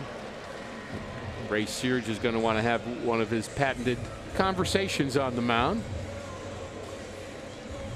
And the lefty Austin Gomber starts to throw in the Cardinals pen. But a RBI moment for Tommy Pham, who, as I mentioned, has moved around in the order a little bit for the Cardinals. And in that leadoff spot, and we've seen him there, 256, he's been most productive in the number 2 spot. And since he's moved to number 3, the average has been lower. You know, there is something different about the 3rd and 4th spot to me, Dan.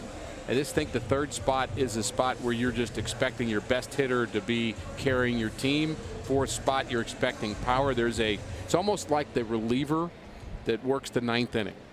There's just something different about that in terms of expectation that can play on your mind. Now, that's a limited sample size, but something we'll watch as the season goes along, because Tommy will probably move around some more. We see more movement in lineups, I think, now than we ever did. Oh, certainly yeah. when you played. Oh, 100%. 2 outs and 2 on. I looked at the day-by-day lineups of the 67, 68 Cardinals, and no variance day after day. Same guys, same spot. Now, that's been a long time, the 60s, obviously, but the Cardinals aren't the only team that move players around in the order. Everybody does it. 1 ball and 1 strike.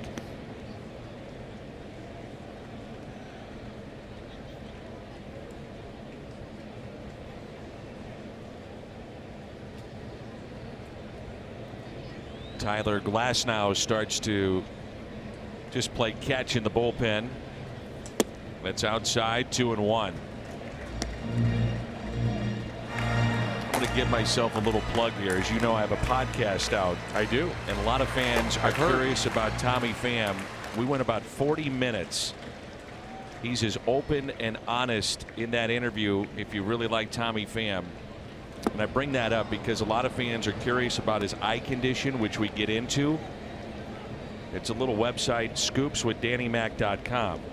Scoopswithdannymac.com, and that podcast is up. But it really was revealing of what he deals with in day games, night games, the type of eyewear that he's had over the years, the surgery that he's had. And Pham delivers with a base hit into left field. The Cardinals go back on top. Tommy Pham delivers and winds up at second base.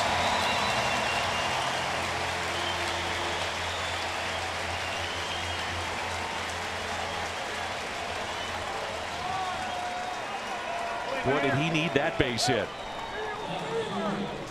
We also talked about Weaver's ability to score. There's no question about that. A lot of outfield assists for these Pirates.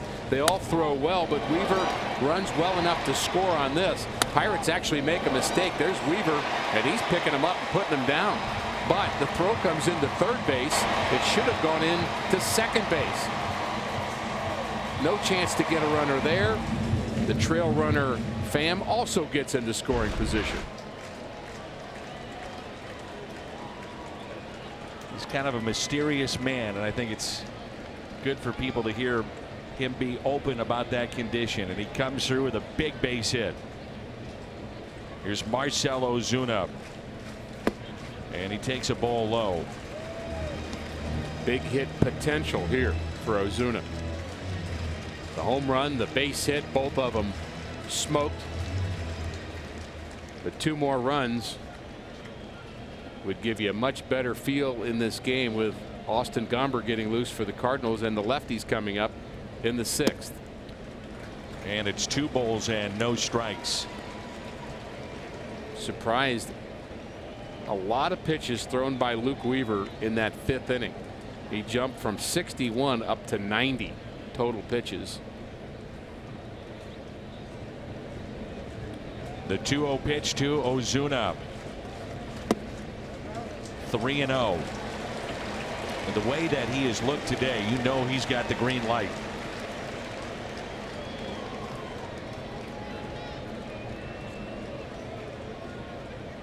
You know it. I know it.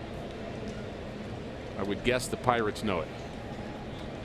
This might be his final hitter here, too. Even though he's only at 80 pitches, Jed Jerko at the on-deck circle. Ooh, what a cut by Ozuna.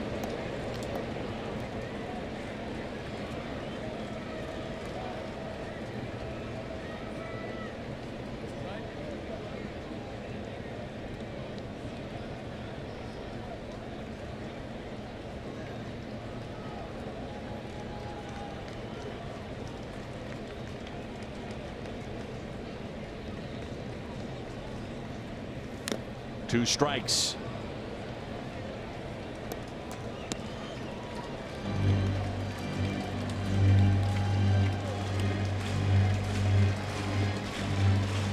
It happens all the time in baseball. You're behind in the count, and then you get back in the count, and then you make a mistake. Not saying it'll happen here, but it happens a lot where a pitcher will start to gain that confidence, and then you get a little bit too confident, get too much of the plate. Ozuna chops it to short. Mercer up with it and got him. Cardinals strand a pair, but they pick up an RBI base hit off the bat of Tommy Pham with 2 outs. That brings in Luke Weaver with this swing. The Cardinals back on top 2-1.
Really overshadowed by some of the others in this rotation, and probably shouldn't be.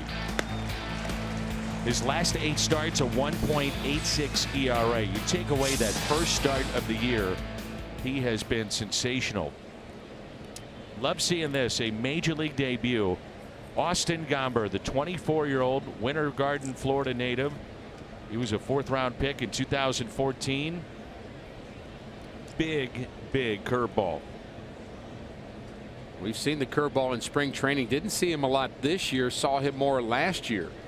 And he's had some dominating games at AAA. His best year, he was 15-3 in 2015 at low A. And he's just been climbing the ladder, and here he is.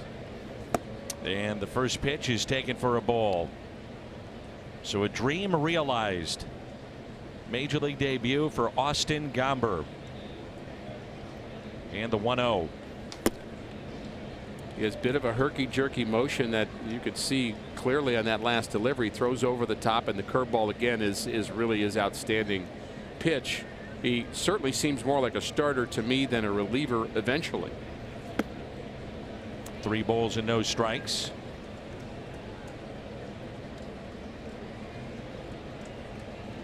He was on the Cardinals caravan with me this last offseason. The 3-0 pitch.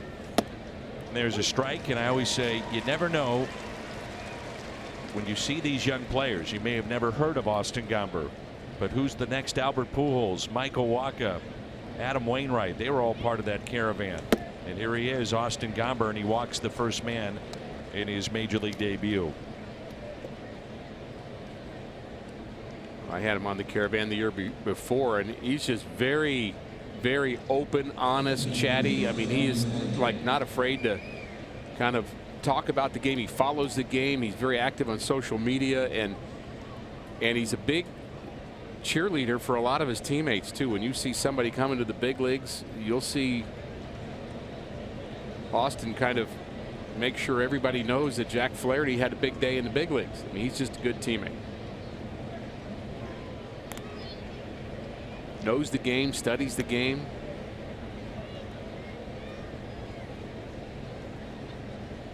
I'm sure there's some nerves going on right now for Austin, but first man he gets out, that'll calm those a bit.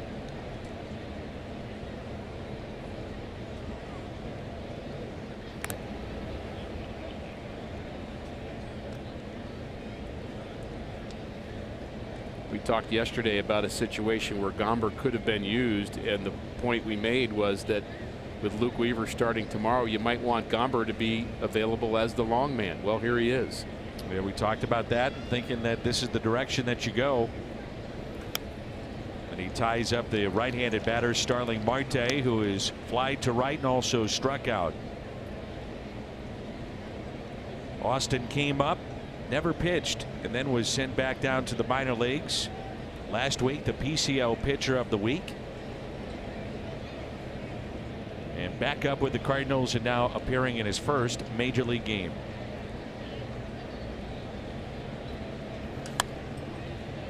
See the shaky camera, and the wind is really picked up here at the ballpark. The flags are being moved hard with that wind. That's atop the scoreboard in right, and I'm looking at Old Glory in left center. And she's working hard. Yeah, wind is really whistling through the ballpark. The first strikeout in the career of Austin Gomber. Congratulations. The baseball goes out and a memory is made. His first strikeout is Starling Marte. Pretty darn good player. There's that curveball. It's the curveball, exactly. That's his best pitch, 81 miles an hour, and it's the spike curveball, 12-6. And that ball about hit the home plate, and Gomber strikes out Marte by getting him to chase.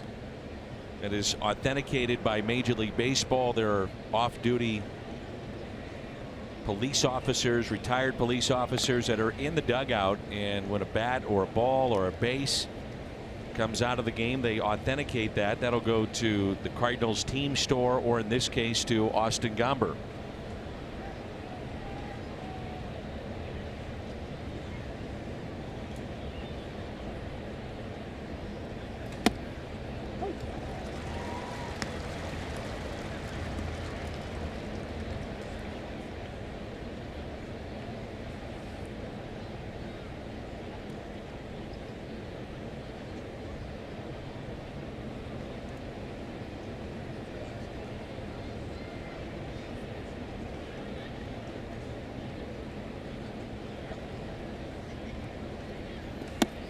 There's a swing and a miss by Josh Bell.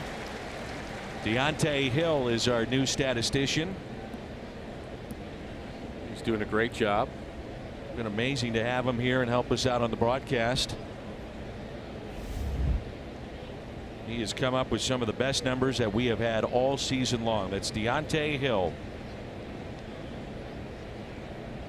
Here's the 0-2 pitch to the switch hitting Josh Bell instead of check on the runner at first. Big lead by Meadows, who has 3 stolen bases in 3 attempts, as we've talked about. And he's a good player, and Gomber very much aware of that. And that extra step that he took got Gomber's attention on that last throw over.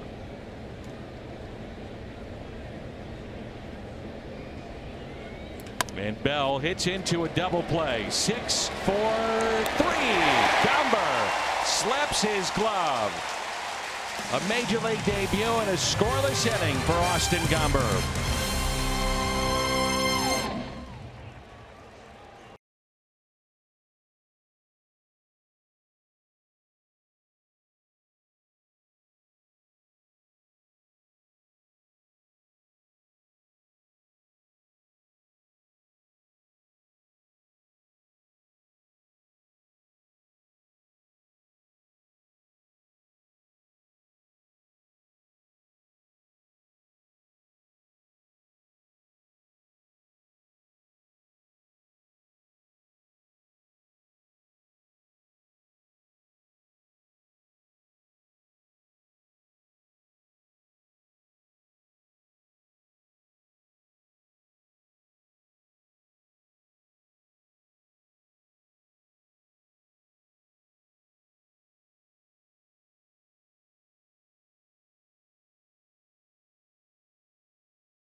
Now another lefty is up for the Cardinals in their pen.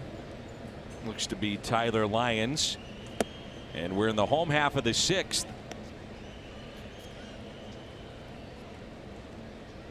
Your major league debut, we talked about it. You gave up a home run and then you settled in. Yeah, I don't think they authenticated that ball.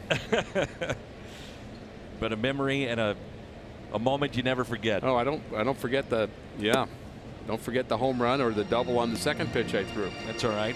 But you know, it's still your moment and still the culmination of a lot of things, Dan. And for Austin Gomber, it's got such a backstory to it. Everybody's got a story of growing up somewhere, you know, all the big leaguers do, of thinking, boy, someday maybe I could play with all these guys that I'm, you know, want to be like. And it really is, it's almost magical that you pinch yourself that you're actually where you've dreamed to be. And now you have to act natural, like you belong there, and you've been doing it your whole life.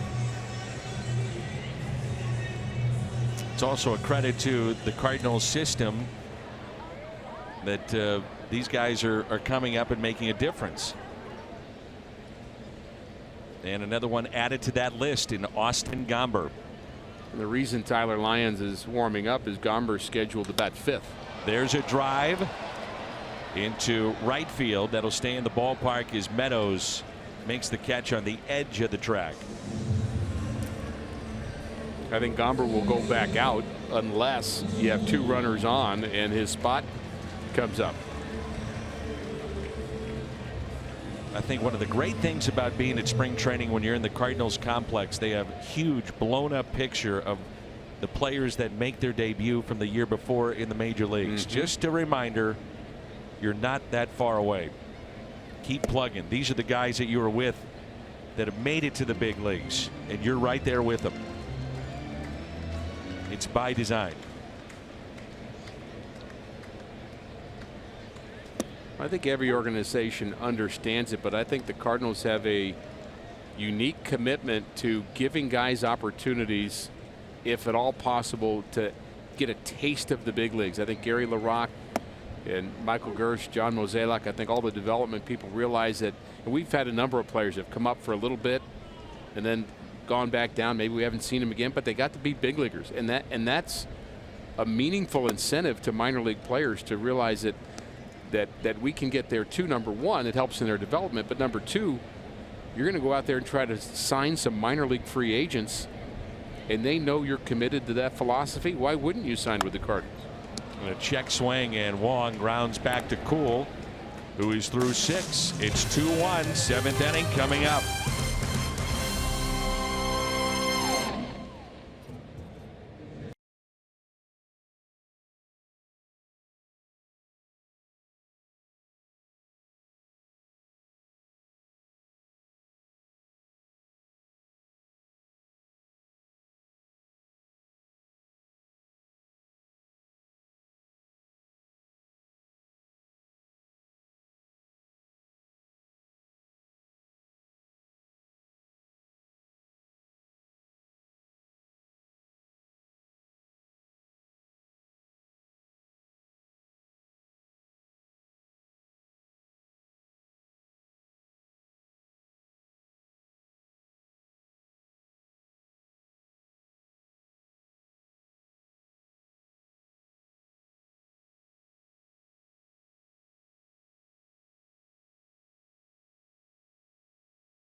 And a couple of injury updates. Matt Bowman dealing with blisters, threw another bullpen today. I'm told he'll probably throw one more before he goes out on a rehab assignment.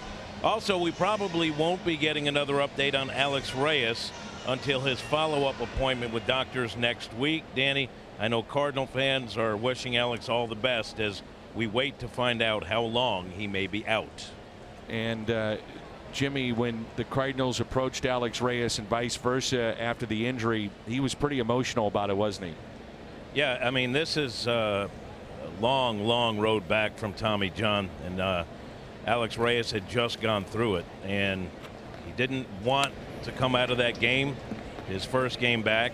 But as Michael Gersh told me, once the adrenaline of his return wore off, he was stiff. They were going to put him on the DL anyway. He was a little sore, and the following morning they go to doctors and they say that lat strain was significant. As Michael Gersh put it, we're not talking about a few games here.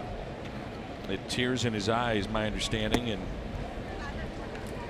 such a long road back just to get back anyway. I mean, anytime you have a severe injury, and I understand that many come back from Tommy John, but still, it's in the back of your mind. You don't know, and you're 23. Right.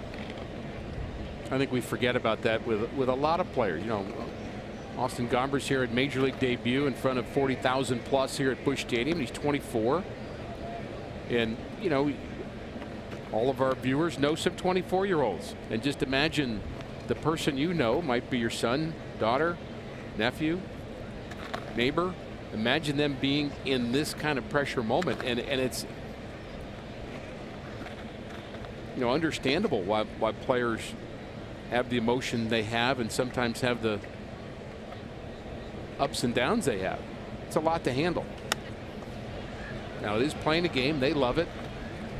They're trained for it. They're prepared for it. But still, it's hard to prepare, as we all like to say, for that extra deck when you get to the big leagues. It's not just the extra deck, but it's everybody who follows baseball following what you're doing right now if you're Austin Gomber.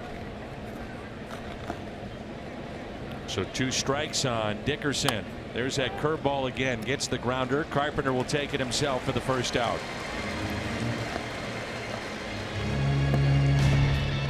Our BJC Healthcare difference maker Major League debut in the first inning for Austin Gomber. And he got 3 outs with curveballs. The first one with a strikeout. That's Starling Marte. That one is for his office the rest of his life. And then 2 outs with 1 pitch. That too a curveball as he gets Josh Bell to hit into a 6-4-3. And he was very happy and should have been. And he also got Dickerson to start this inning on a curveball. It is a good one. It's your 12-6 big breaker.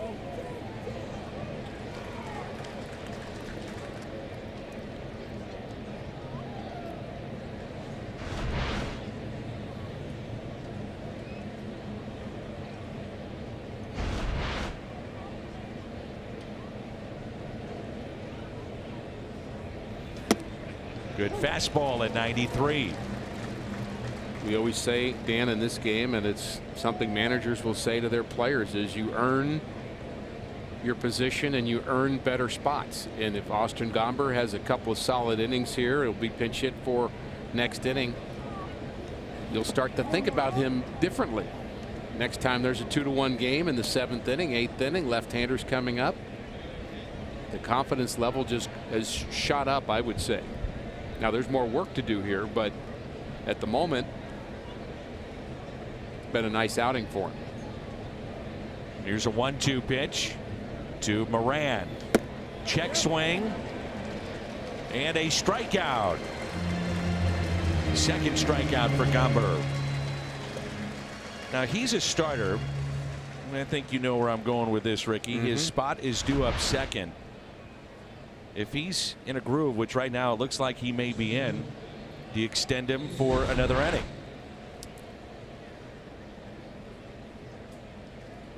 I think if there's a base hit, you consider using him to bunt.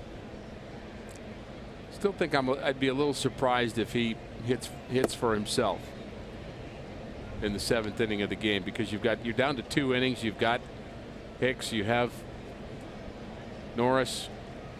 You think you have Hicks? Well, we have him. He's out there. Yeah, we've got him here in person in uniform. Is he available would be probably the better way to put it to you.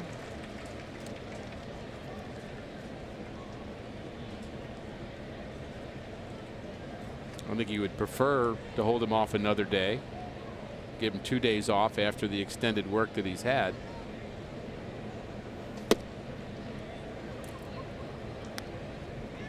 Yeah, my thought was after watching him the other night, 30+ pitches or whatever it was, right around 30, that the weekend might be off with the off day on Monday. This goes back to our conversation last night. When you use your relievers and how much.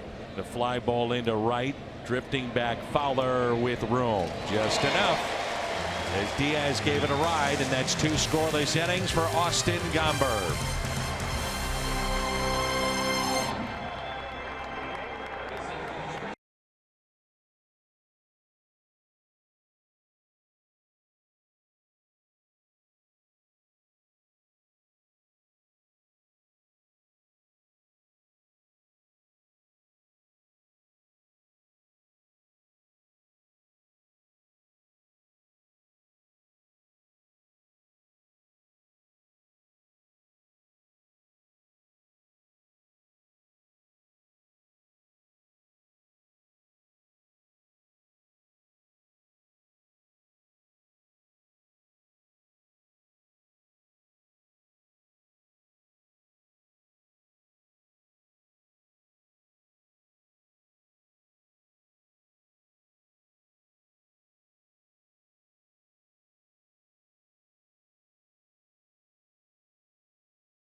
Budweiser, wherever legendary MLB moments happen, Budweiser will be there.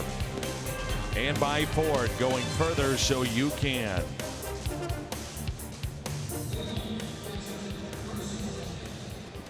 Tyler Glasnow is into the ball game for the Pirates. He'll take over here in the 7th. Chad Kuhl, 6 innings, 2 runs on 4 hits, struck out 5, walked 2, and gave up a home run to Marcell Ozuna. Numbers on our Chevy call to the pen. Tyler Glasnow. He pitched 2 days ago, 2 scoreless innings. And he's a handful. Throws hard.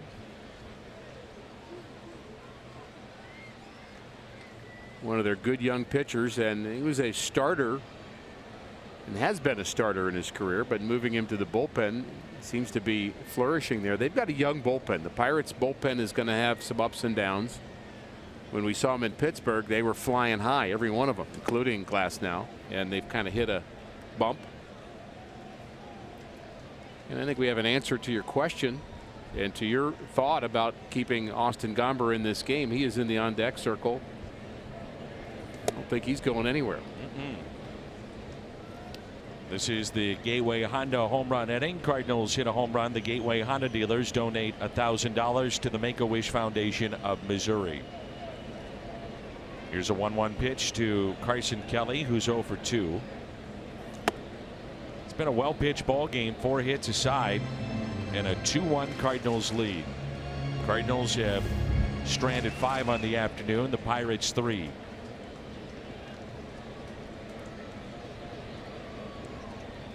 The 2-1 pitch.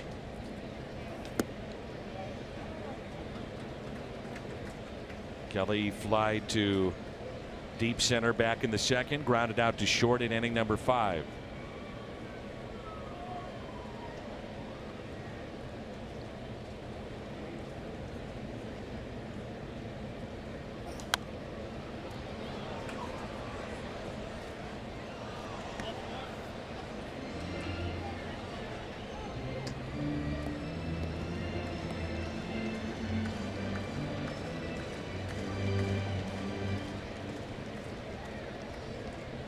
Young fan wants it. He's eyeing it up.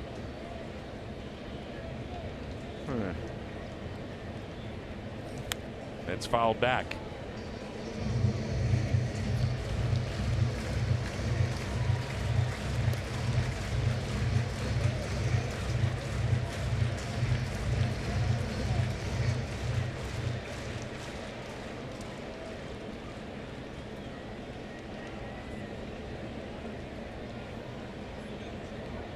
The 3-2 pitch to Kelly, and he draws a leadoff walk.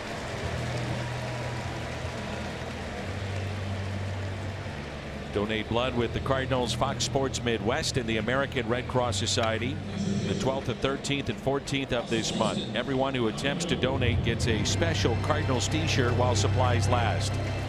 To make an appointment to donate, use the Blood Donor app or visit redcrossblood.org and enter sponsor code CARDS. Gomber will be bunting here, Dan, but he does swing the bat well.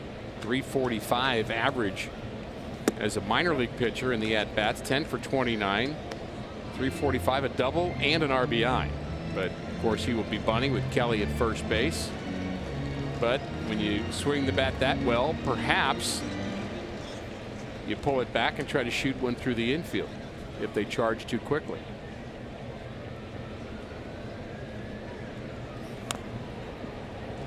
No balls and 2 strikes. He pounds the plate in frustration. Nothing and 2 the count. What do you think? By this time, with the butterflies kind of subsided and now you're into the game? And no, now you're hitting. Now you're doing something else you've never done before, because every time you thought about being a big leaguer as a kid, you were thinking you were a hitter. Most pitchers were the cleanup hitter of their high school team, and so when you imagine getting a chance to be a professional player, you're thinking about having a bat in your hand. So this is a nice moment for him too. You could see him, it almost as if he was going to potentially bunt that last pitch, and maybe Jose Oquendo saying, well, maybe not. We're going to swing away, or we're going to put down the bunt, but let's get it clear. He is bunting, and he gets it down. Diaz to second, and they'll get the lead man. He deadened it too much. The stretch by Mercer on that force play. Well, that was a gutsy throw by Diaz, because he has to throw that off balance, and there's the deadening of the ball right in front of the plate. Diaz pounces on it and throws, and the snow cone at second base. Look at that. That ball was as much out of his glove as it was in his glove. So 1 out and a runner at first in Gomber. And a shift on here for Carpenter. This is one of those plays. If he hits it to Moran, it would be Mercer trying to turn the double play from the second base side. Normally the shortstop. And that's pulled foul for strike 1. Carpenter twice has struck out, also flied out to left.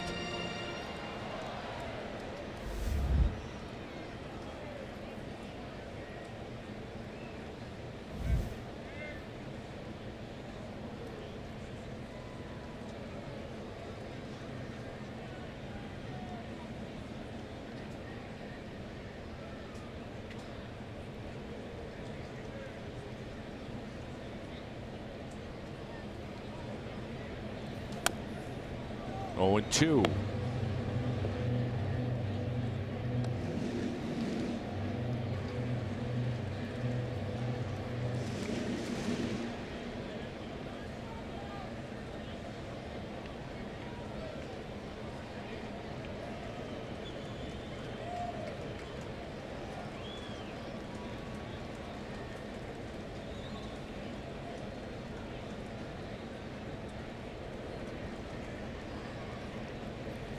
And a swing and a miss. Carpenter striking out for the 3rd time. Plaza Tire Fox Tracks. Fooled on a changeup. Might have been a curveball. I believe it was. Looked like a changeup first time I saw it, and it may still have been a changeup that just had some downward movement to it. That was looking fastball all the way. Greg Garcia on base twice. A base hit to right, a walk, and sent one to the track in center.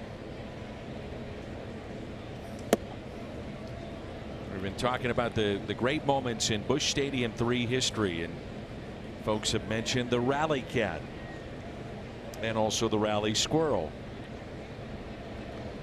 Rally Cat last year against Kansas City in the grand slam hit by Yadier Molina. Well, you knew if you put it out on Twitter, our fans would give some great thoughts to the moments. And the reason we've been doing it, in case folks missed that early in the telecast, is the 1,000th regular season game here at Busch Stadium 3. And so feeling a little nostalgic about that. There's a game on the field we care about, a 2-1 Cardinals lead as they bat in the 7th inning. But you're always celebrating something here at Busch Stadium, and I'm celebrating a beautiful day and 40,000 plus people again. The 2-1 off the glove of Glasnow. The great Lou Brock statue just outside the ballpark. The work of Harry Weber. 2-1 after 7.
The game summary this afternoon: 2-1 St. Louis. Chad Kuhl, the starter for the Pirates, 6 innings, gave up both runs. Colin Moran, a solo home run to account for the lone run for the Pirates. Luke Weaver, 5 innings. Marcell Ozuna, career home run number 100, and a major league debut, and so far a good one for Austin Gomber with 2 scoreless innings.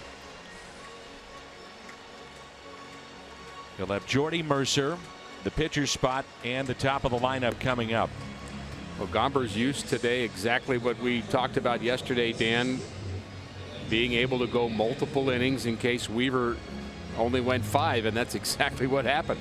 And Weaver's certainly capable of going more, but he had that big long 5th inning and got the pitch count up over 90, and made sense to bring in Gomber with all the left-handers that the Pirates have that can hurt you in the middle of their lineup. David Freese at the on-deck circle. He'll be the pinch hitter. And the first pitch by Gomber here in inning number 8, taken for a ball by Mercer, who is 2 for 2. He has 2 of the 4 hits.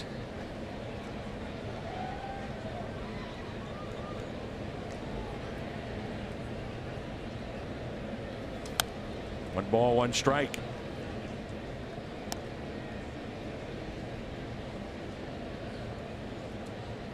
You know, we always talk about pitching up in the zone. One of the aspects of Gomber that the Cardinals saw in spring was a plus curveball, but more of the tilt on the fastball. They wanted a little bit more down in the zone. Yeah.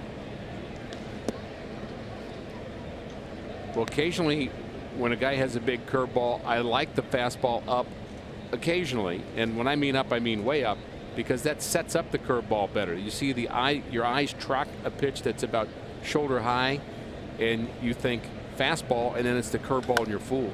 That's driven out to deep left center. Ozuna back near the wall. He's got it. Marcell Ozuna with a catch on the track in left.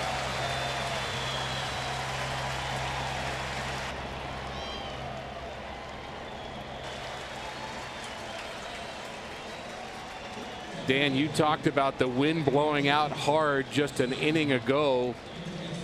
And as I'm looking at the flag now, it's not moving one bit, but moving quite a bit was Marcell Ozuna to make an outstanding play up against the wall in left center. And there's the flag, thankfully. And there's another round of applause, a standing O for David Freese.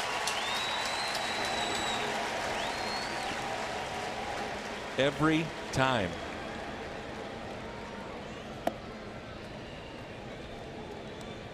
And again, with this being the 1000th regular season game, I think most would agree the greatest memory thus far, David Freese's Game 6.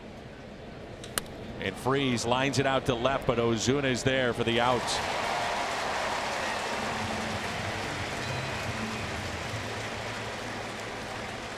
I wonder if just for a second Marcell Ozuna thought, wow, that was a good catch, but you're clapping a little loud for that.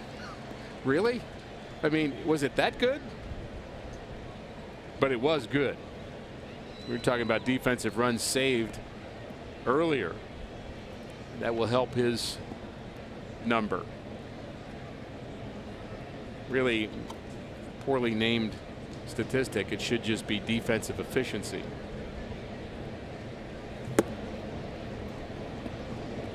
And you could get off my lawn.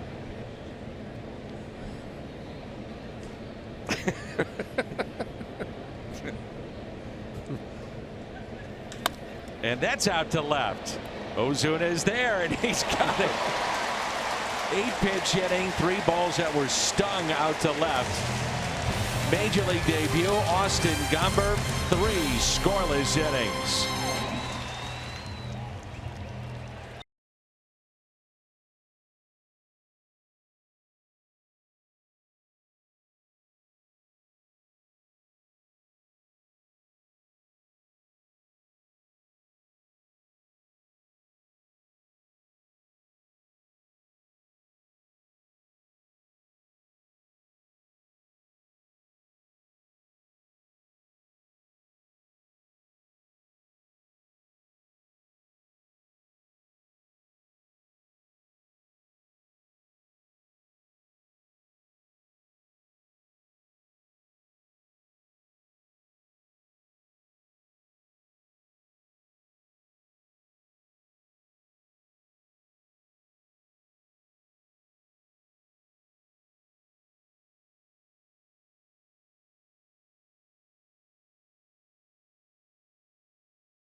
Scoreless innings out of the pen for Austin Gomber in a tight game. Well, he hopes to get a hold at the end of the day, because I would guess that Norris would have the 9th inning, although haven't seen anybody throwing yet in the Cardinals bullpen. No walks, or 1 walk and no hit allowed by Gomber. Beat the summer heat Sunday, July 1st. It's a bucket hat coming your way. Cardinals.com/promotions. Our Chevy called to the pen, Kyle Crick. His 20th appearance and the third pitcher used by the Pirates today. Yeah, he's their 8th inning pitcher at the moment, with some movement going on for the Pirates. The Cardinals have some of the same movement. You know, Dan, there's left, right, switch, left, left next inning for the Cardinals. Maybe Gomber isn't done yet. Tommy Pham on a hop softly to Harrison for the out. It's a quick out, and with that, Bud Norris gets up and starts to throw. Well, the fact that he's having a conversation tells me he is out of the game, and that would be more evidence, as you say, with Norris throwing. Everybody's afraid to talk to the pitcher while he's in the game.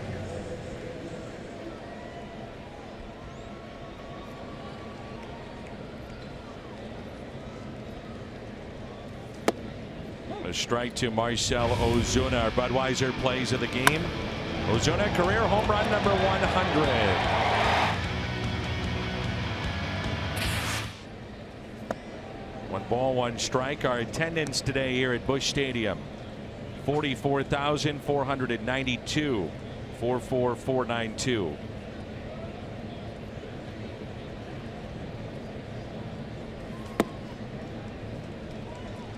So Ozuna now part of that collection of those that have hit the century mark in their careers with home runs.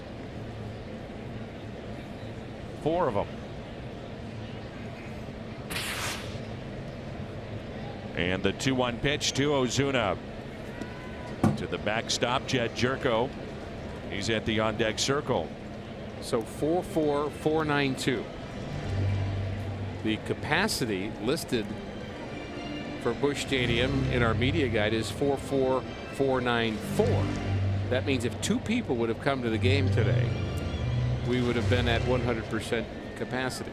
Now, there are standing room only options. I'm sure this is still considered a sellout today, but a great crowd, and they've seen a really good ball game as well. Still got time to get your tickets, Rick. Yeah. Why don't you go ahead and do it? Crack that wallet open and see the moths fly out of it. There's a 1-out walk.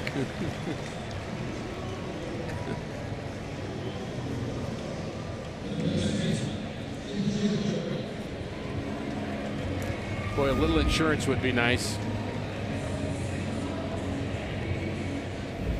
3 loud outs in the 8th inning, and you've got Meadows, Marte, and Bell. A lot of fans here.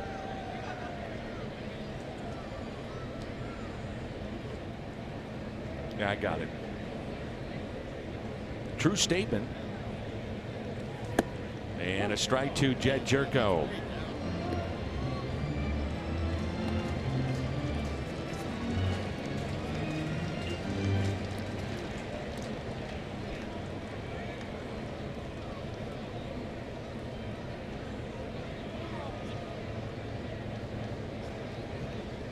Outfield is deep, and an 0-1 pitch to Jerko. Fouled back, and it's 0-2.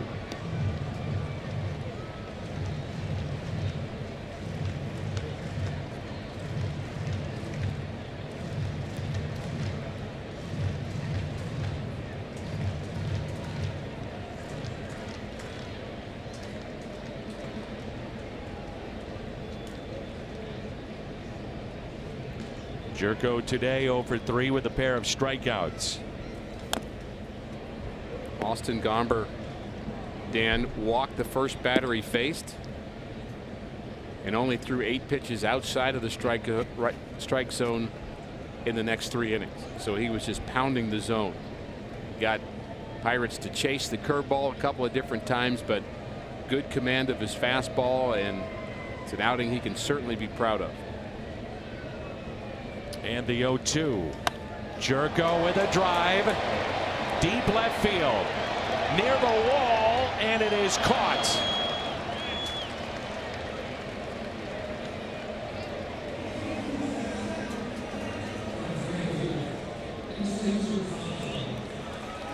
Tomorrow it's Christian Day here at the ballpark, presented by Thrive In Financial. Rick will be a part of that. Manager Mike Matheny, various players, the featured guest speaker, Cardinals coach Willie McGee. Visit Cardinals.com/Christian Day, and that's tomorrow.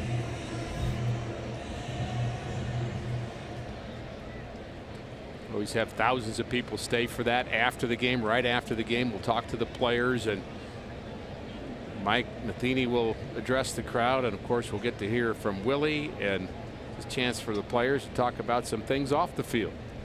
And Adam Wainwright, of course, will be a part of that. He always is. And the fun thing for me is that Adam interviews his teammates, and he knows them very well. So you'll get some interesting tidbits about some of his teammates, and it's just always good to see Adam at the ballpark, isn't it? Even when he's not pitching. 1 ball, 1 strike. Adam has been moved to the 60-day DL. Dominic Leone as well.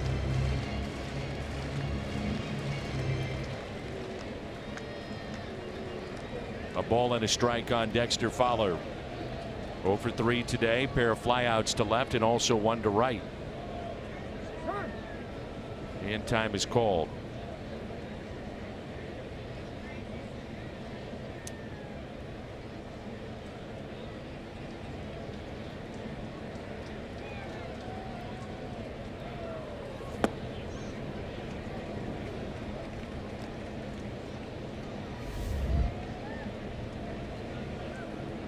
I may have to stop by Christian Day.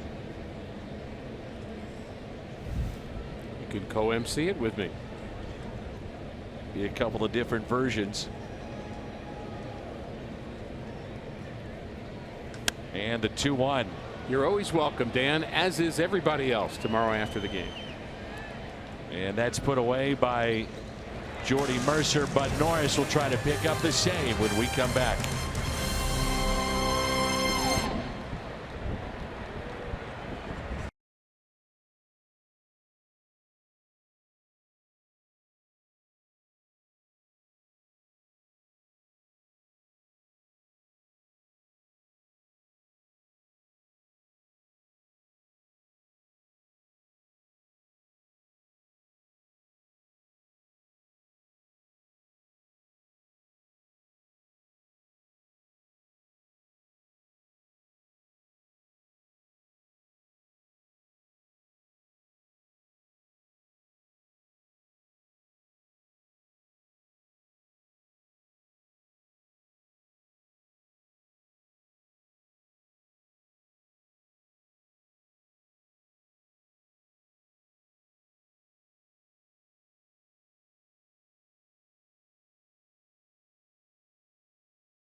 Our score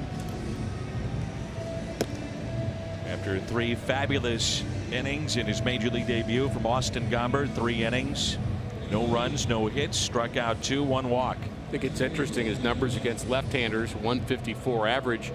You and I were talking to Mike Matheny a few weeks ago about how he felt about some of his relievers against lefties, and he pointed out the good splits that Norris had. There's Bader in right field, part of the double switch. Fowler out, Bader in. Bader will be in the 9th spot. But I think it's fortunate that Norris, or helpful I should say, that he's good against left-handers, because he's going to face some this inning. Here's Austin Meadows.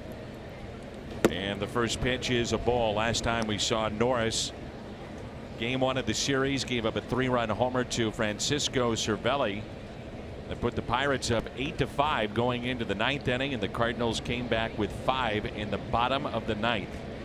One of the more dramatic wins this year. The 1-0 pitch to Meadows, taken high, 2 balls, no strikes. He's hit a soft liner to short, struck out on a curveball in the 3rd, and was the first man that Gomber faced, and he walked him and then erased on a double play. I have a feeling this guy's going to be a big time player soon. Might be right now.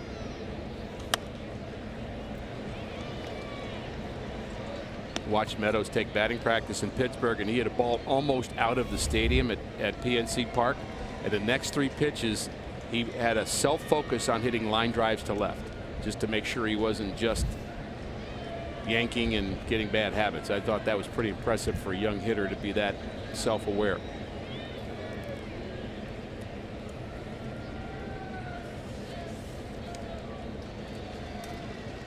Here's a 2-1. Hit out to right, down the right field line, and this game is tied. Austin Meadows with a home run to tie it.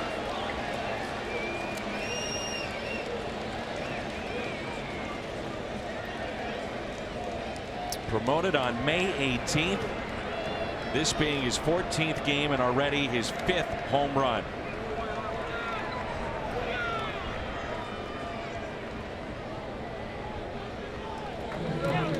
This will be the first blown save for Bud Norris this year. Clearly making an impact. That's the spot he wanted, up and in. But Meadows turned on it and somehow kept it fair, not by much, but by enough. Wow.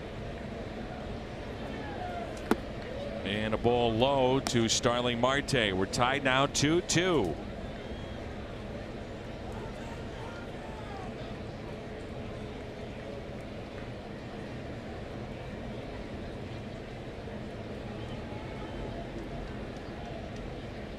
And the 1-0 pitch.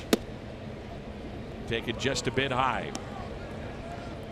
One of the things about Norris, Dan, is he's got an idea. He knows what he's doing, and he was trying to throw a fastball up and in. And I wouldn't say he missed the spot by more than, well, half an inch. I mean, at most.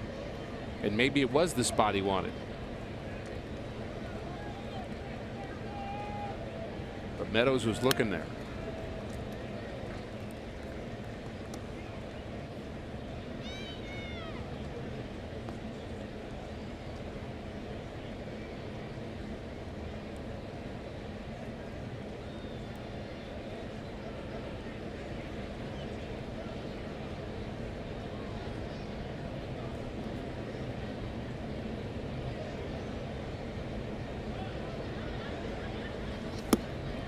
And it's 2-2. Cardinals bullpen problems, Dan, have not really been 9th inning closeout moments because Bud Norris has been so good. It's really been, up to this point, mostly 7th and 8th inning issues. So this is a little bit new territory here. The 2-2.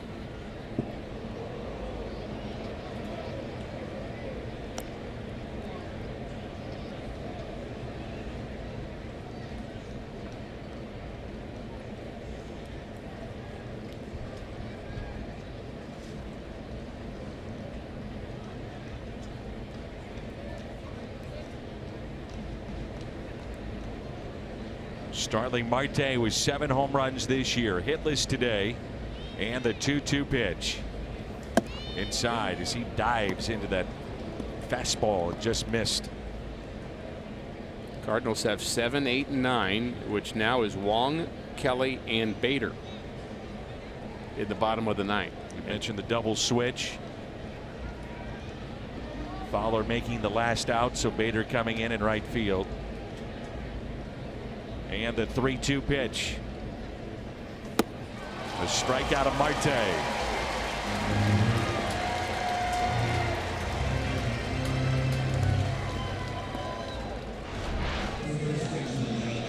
That's a nice pitch. 3-2. Cutter off the outside corner.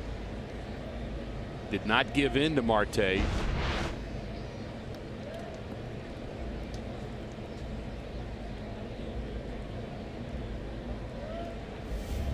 So 1 out, and the batter is Josh Bell.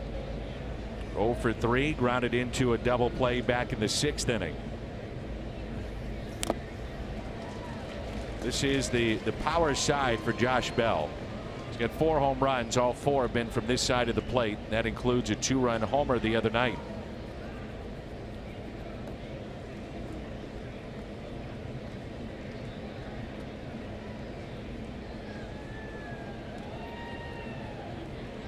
Boy, Bader's about as deep as you could play in right field. Here's the 0-1 pitch to Bell.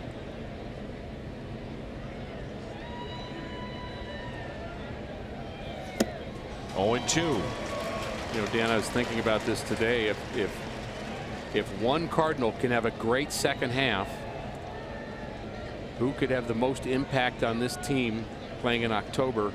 And the name I came up with in my mind was Greg Holland. I know that's not a popular thing to say at the moment, but I think if he figures it out. A strikeout of Bell. And Bud Norris has been good, but the two of them, 8th and 9th inning, however it goes, could change the complexion of the Cardinals bullpen if, now I'm saying that's an if, but if he can regain his form that he had last year and get a real spring training under his belt and come back and pitch well in the second half, I think he could be a big difference maker. Well, we've talked about it. The Cardinals right now looking for, you know, is Hicks a 7th inning guy or an 8th inning guy? Right now he's both, and you could say right. Norris is the 8th and the 9th too. Correct. Someone else to emerge. Here's Corey Dickerson. And the corollary to that is they're the 7th and 8th and 9th inning guys every day. One of the reasons it was nice to see Austin Gomber pitch so well here today. Maybe that creates some more opportunities. Here's a 1-0. 2 balls, no strikes. Dickerson a base hit to right in the 2nd inning. Struck out swinging in the 4th, grounded out to first in the 7th. Again, the Cardinals have Wong, Kelly, Bader coming up. Norris trying to send us to the bottom of the 9th, tied up 2-2. And a little bit low.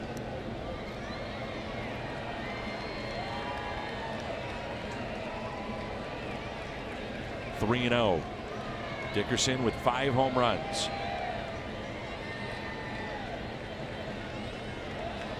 Last time Norris has given up home runs in back-to-back games for him was in 2016, and Dickerson was swinging on 3-0.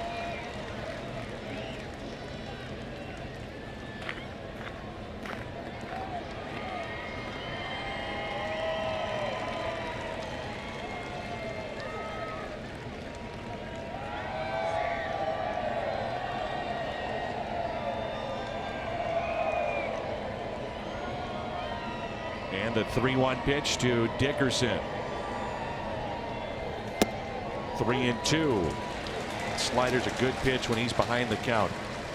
Well, that's when I talk about not giving in. I mean, you're not just giving in and throwing a fastball right down the middle. You're still trying to dot a slider or cutter or something else off speed to a corner and trying to keep away from the barrel of the bat. Of course, the ability for Meadows to find the barrel of the bat on a pitch in is why we're going to play a bottom of the 9th inning here this afternoon. Richard Rodriguez throwing in the Pirates bullpen.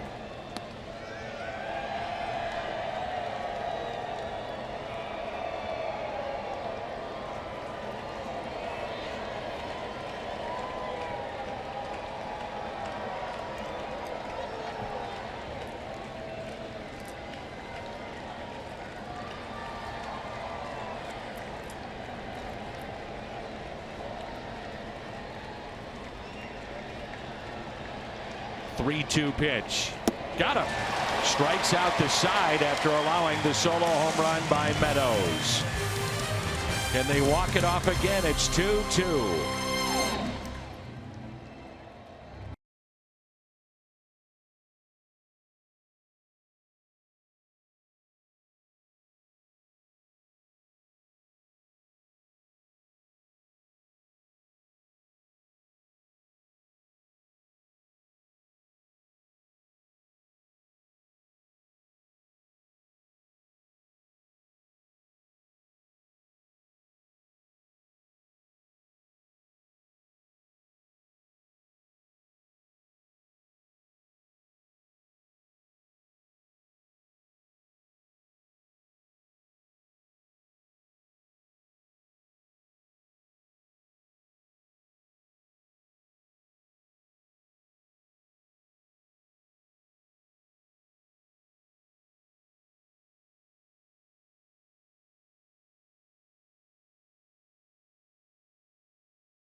Game here in the bottom of the ninth. We have had some dramatic moments at Busch Stadium this year. The Cardinals with 6 walk-off wins, most in baseball. 4 of the 6 have come via the long ball, and it was just 2 nights ago.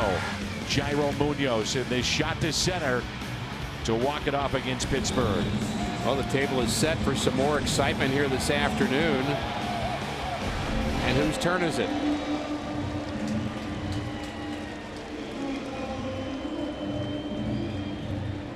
Our Chevy call to the pen, Richard Rodriguez. We've not seen him in this series. We saw him in Pittsburgh. Good numbers for Rodriguez, 2.18 ERA, one of the young pitchers out of the Pirates bullpen. Always tough to pitch on the road in the 9th inning and beyond. You just can't make a mistake. One mistake and game's over. Double switch. Sean Rodriguez will play first base. Josh Bell is out.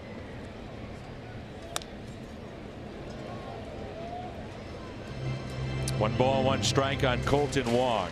Hit by a pitch back in the 2nd. Struck out in the 4th, grounded back to the pitcher in the 6th.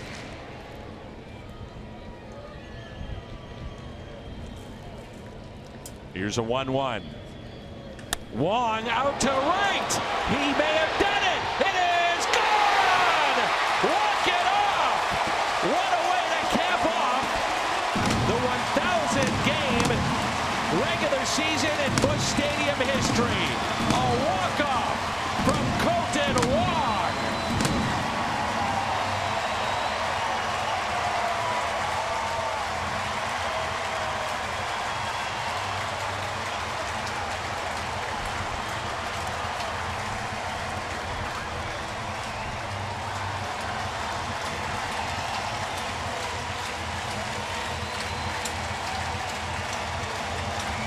The Cardiac Cards. They've done it again here at home. Their 7th walk-off in 2018. Well, I asked whose turn it was, and apparently it's Wong's turn again. He gets a curveball and smokes it down the right field line. And the frustration of not closing it out in the top of the 9th was traded in very quickly with elation in the Cardinals dugout. Another nice moment in this series. Jim Hayes downstairs with Kolten Wong.